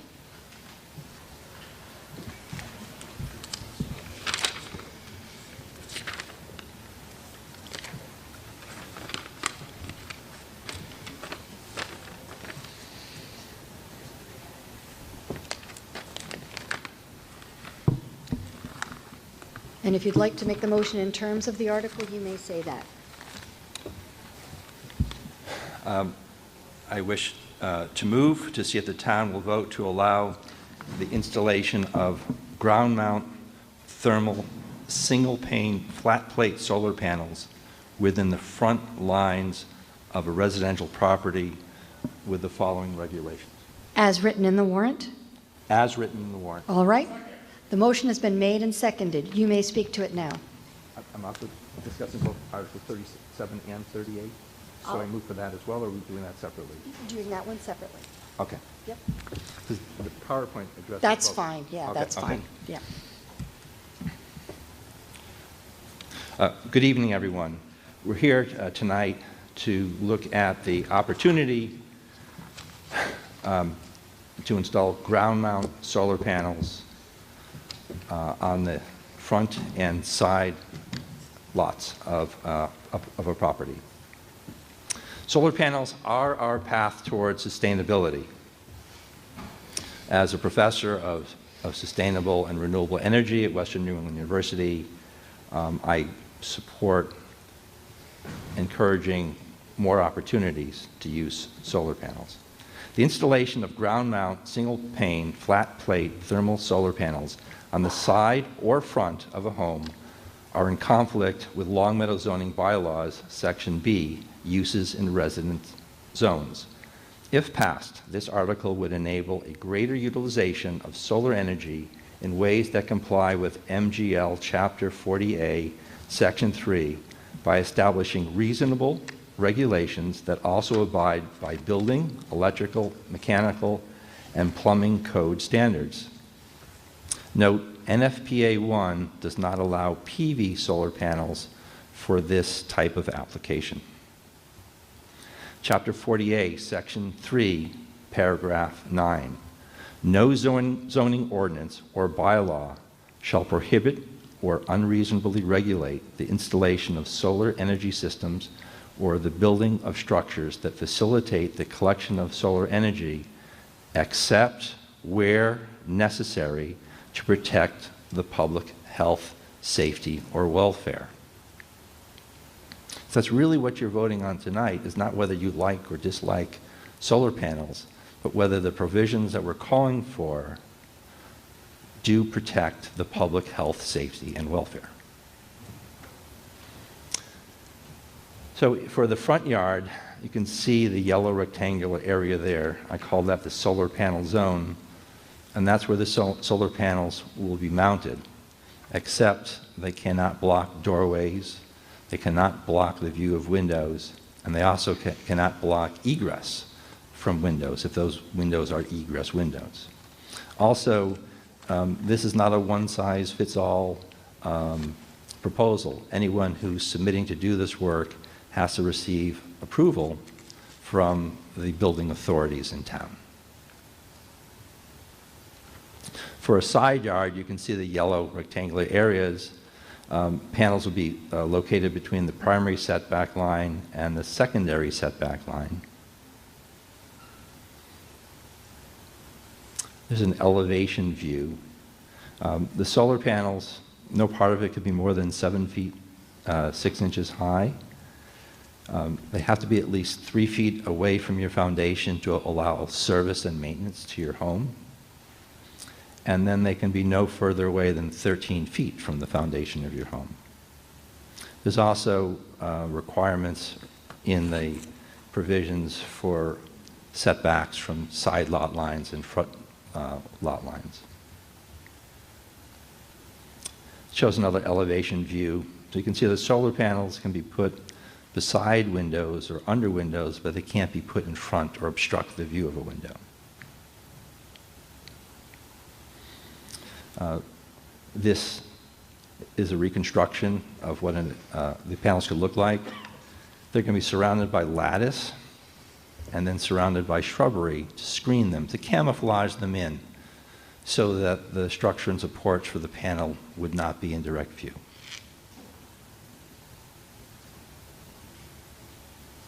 Shows another view. So you have the solar panels, and they're surrounded by lattice and shrubbery, so they camouflage in, so that the only thing you would see would be the glass for the solar panels, but the support frames would be 99% hidden. And using evergreens, so you have the green shrubbery screening year-round. Here's a view of the panels that are actually designed and constructed at Western New England University.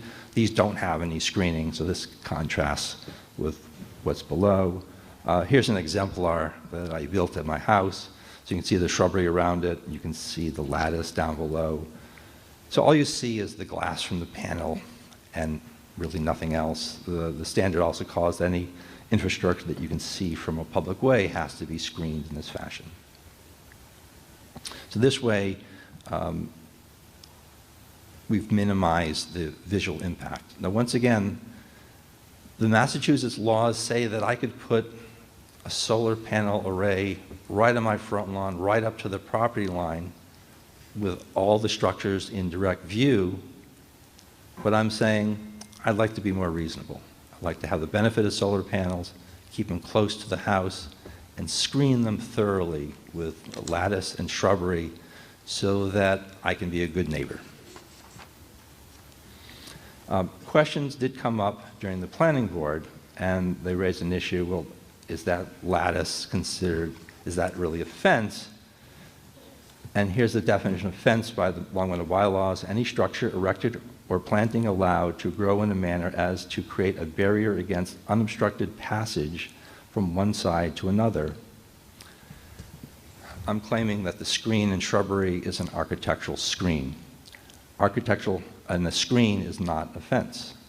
Architectural screens can be made from any type of material and or vegetation and can be used to conceal solar panel equipment at ground level. In this application, the screening for solar panels has a primary aesthetic function that is not a barrier against unobstructed passage from one side to another. It is a screen, not a fence. In checking with the Long Meadow Fire Department, they wanted to have a 60-inch access to egress windows, so the solar panels can't be put within that range of a egress window. And once again, anybody who's looking to do this has to submit plans to the building authority, which also include the fire department, would have to review and sign off on this before you could actually do construction. This way we're protecting the public safety, and we are consistent with Chapter 40A, Section 3, Paragraph 9. All solar panel systems to be subject to local permitting and inspection by the local building authority. Solar panels should not obstruct any egress door or window or prevent access to first responders. The solar panel system equipment shall comply with applicable Commonwealth building, mechanical, electrical, plumbing, and other relevant code standards, as well as standards of good engineering practice. A solar panel system will not be permitted if it can be demonstrated by the local building commissioner, the fire department, or the police department that the subject's solar panels or any of the related equipment would create a condition that could reasonably jeopardize the public health, safety, or welfare. And once again, all solar panel installations shall comply with Chapter 40A, Section 3, Paragraph 9. Okay. Thank you. This is not, planning board recommendation is to not recommend, is that accurate? Okay. Yes. Hi, Jesse Cummings, 130 Riverview Avenue. My question is to you as the petitioner. Did you take a look at the current fence regulations and bylaws in the town before proposing this? So I'll direct it to him. Okay. Yes. Yep. Nope. You're good. Yes, I did. Yep. And that, the discussion of differentiating between a fence and a screen, the purpose of trying to conceal the solar panels with lattice and shrubbery is to hide the direct view of much of the solar panel apparatus. So it is therefore acting as a screen. The lattice is acting as a screen, the shrubbery is acting as a screen, not as a fence. Okay. Do you have a follow-up follow-up question? before Sure. I move over here. So did you also find in those bylaw recommendations or the bylaw restrictions that shrubbery is included as you cannot have it in the front yard? Mr. Friedman? What's in the shrubbery is installed to camouflage the solar panels so that the aesthetics of them are significantly improved. Once again, the solar panels are not in the middle of the front yard based on the diagram. They're off, they have to be within 13 feet of the foundation. So the idea is that they are kind of built into your landscaping and garden. Sure. So that they camouflage in with the landscaping. They don't stick out. Even though Massachusetts law actually allows that. They allow solar panels to be put anywhere on your property, front lawn, side lawn, right up to the property line without any restriction. I'm saying, no, I want to be more reasonable. I want to be a better neighbor. And this way they would camouflage in with your house garden. Okay. Thank you. And I'm going to ask the next speaker behind you. Yep. Hey, Sanjay Fritzigani, 9 Pinewood Hills. I just was wondering if we could hear briefly from Chair Thibodeau or Clerk Gunn of the Planning Board on why they were not recommending this. It does state that they believe that this this is in conflict with Long Meadow zoning bylaw, says Section B, but it does comport with the state usage. So under MGL Chapter 40A. Thank you. Chair of the Planning Board. Thank you for your question. So we had a robust discussion about this with the Planning Board. We had several issues of concern surrounding safety. Mr. Freeman did say that they could be 13 feet away from your home. That leaves a lot of space for animals, small children to get stuck in there, especially between the lattice. These are quite large. They're 7 feet 6 inches tall. So if you're putting a natural screen to cover something that's 8 feet tall, that's quite large. And so we did not believe that it met our fence bylaw that we have in place. Thank you. At the red mic, Mr. Cummings. Jesse Cummings, 130 Riverview Avenue. I am strongly opposed to this, mainly because the current citizens petition that is proposed is in direct violation of the current fence bylaws. You are not allowed to have any sort of shrubbery in your front yard that is acting as a privacy screen. And then my secondary concern is if you do use a lattice, I've been a fence professional for over 15 years, and any type of lattice is not structurally sound when it is that high, unless you have bracing, which would then classify it as a fence. And then the other part of lattice is that it's extremely penetrable. So any sort of animal can get caught within that lattice structure, any type of child can get caught inside that lattice structure. I'm strongly opposed to it, not only from the bylaw issues, but the public safety issue as well. No, I'm going to go to the next person in the microphone. That's not a question, so you can have a seat. Yes, at the green microphone.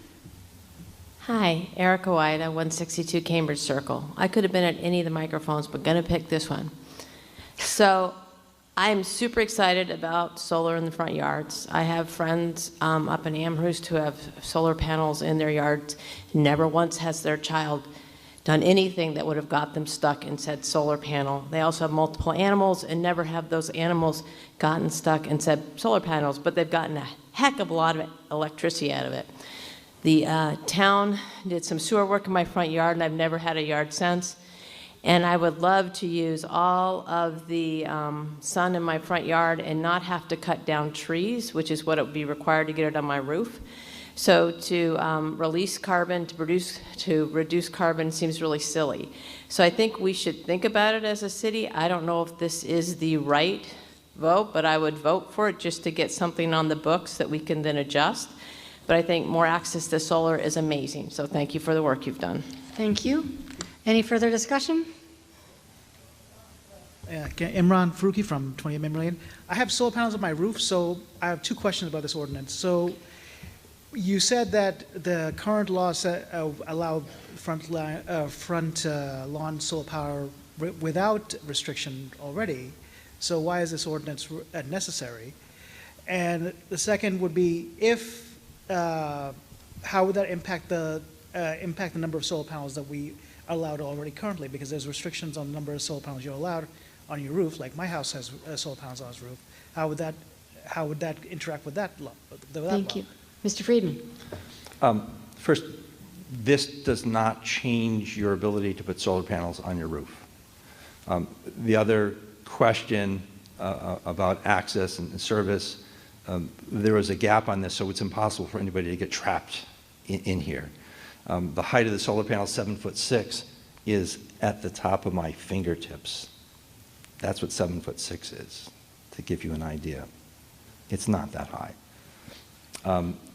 The maintenance of any building system is the responsibility of the homeowner. The bracing that supports the solar panels would not be seen, it would be screened. The panels need to be braced and supported sufficiently to withstand designed wind loads, so they have to be anchored into the ground, they have to have sufficient bracing, but 99% of it wouldn't be seen. Many people do ground mount solar panels. The ground mount solar panels are less conspicuous on the ground than they are on a roof, simply because they're lower. And the use in this fashion is completely safe.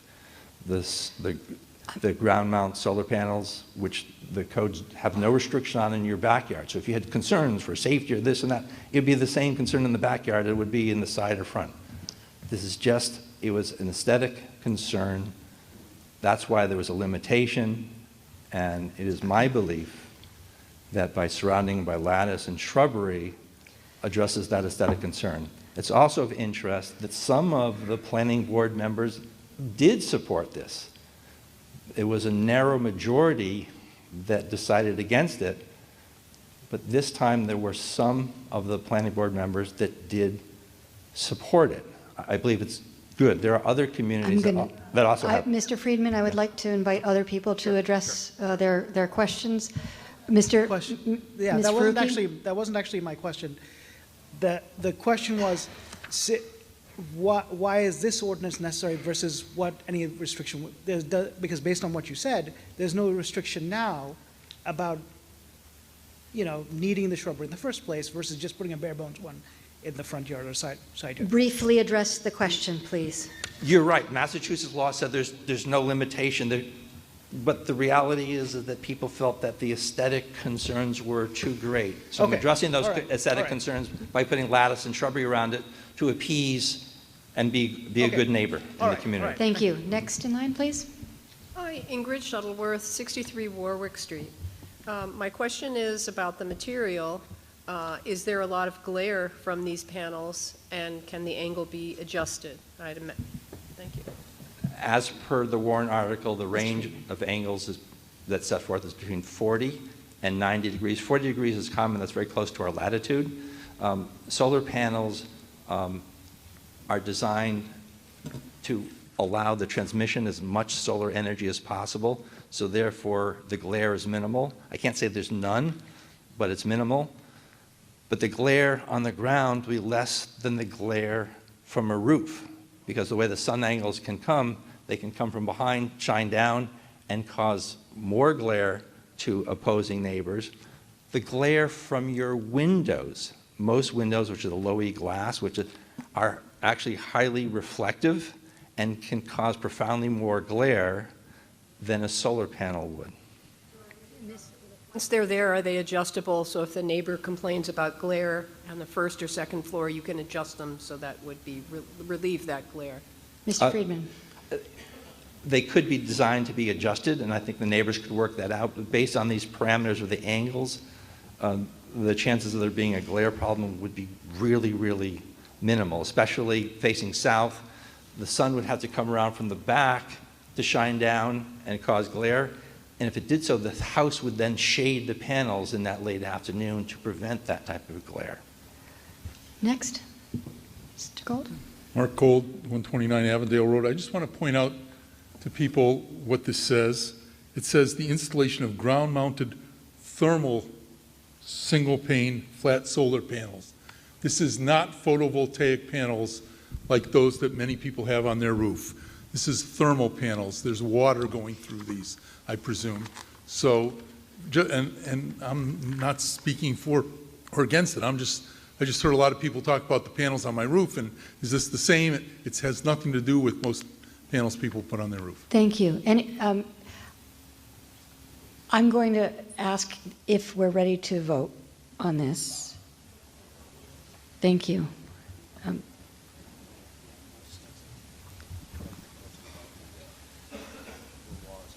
Oh, no, we're past that. We're past that. Thanks. So we're voting on Article 37 first.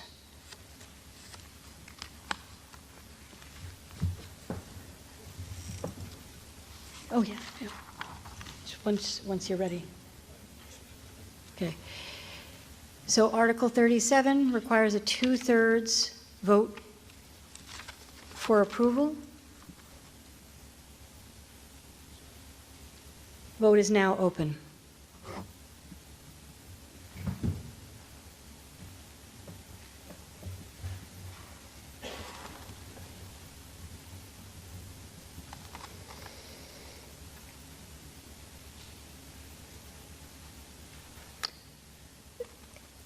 The vote is now closed.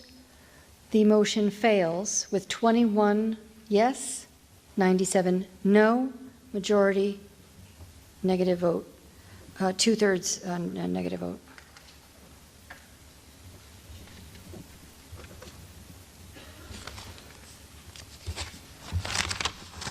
Article 38. Mr. Friedman, do you move in terms of the warrant? Yes, I move in terms of the warrant. Thank you. Motion's been made and seconded. We've already heard discussion. This is not recommended by the Finance, well, not by the Finance Committee either, but by the Planning Board. Please forgive me for that oral typo. We're ready to come to a vote. Vote is now open. And this is also a 2/3 vote.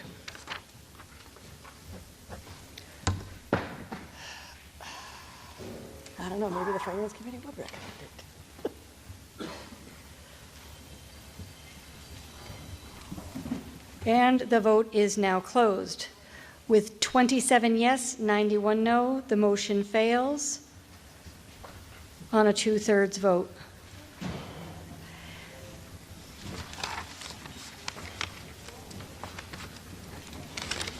I shall now accept a motion to dissolve.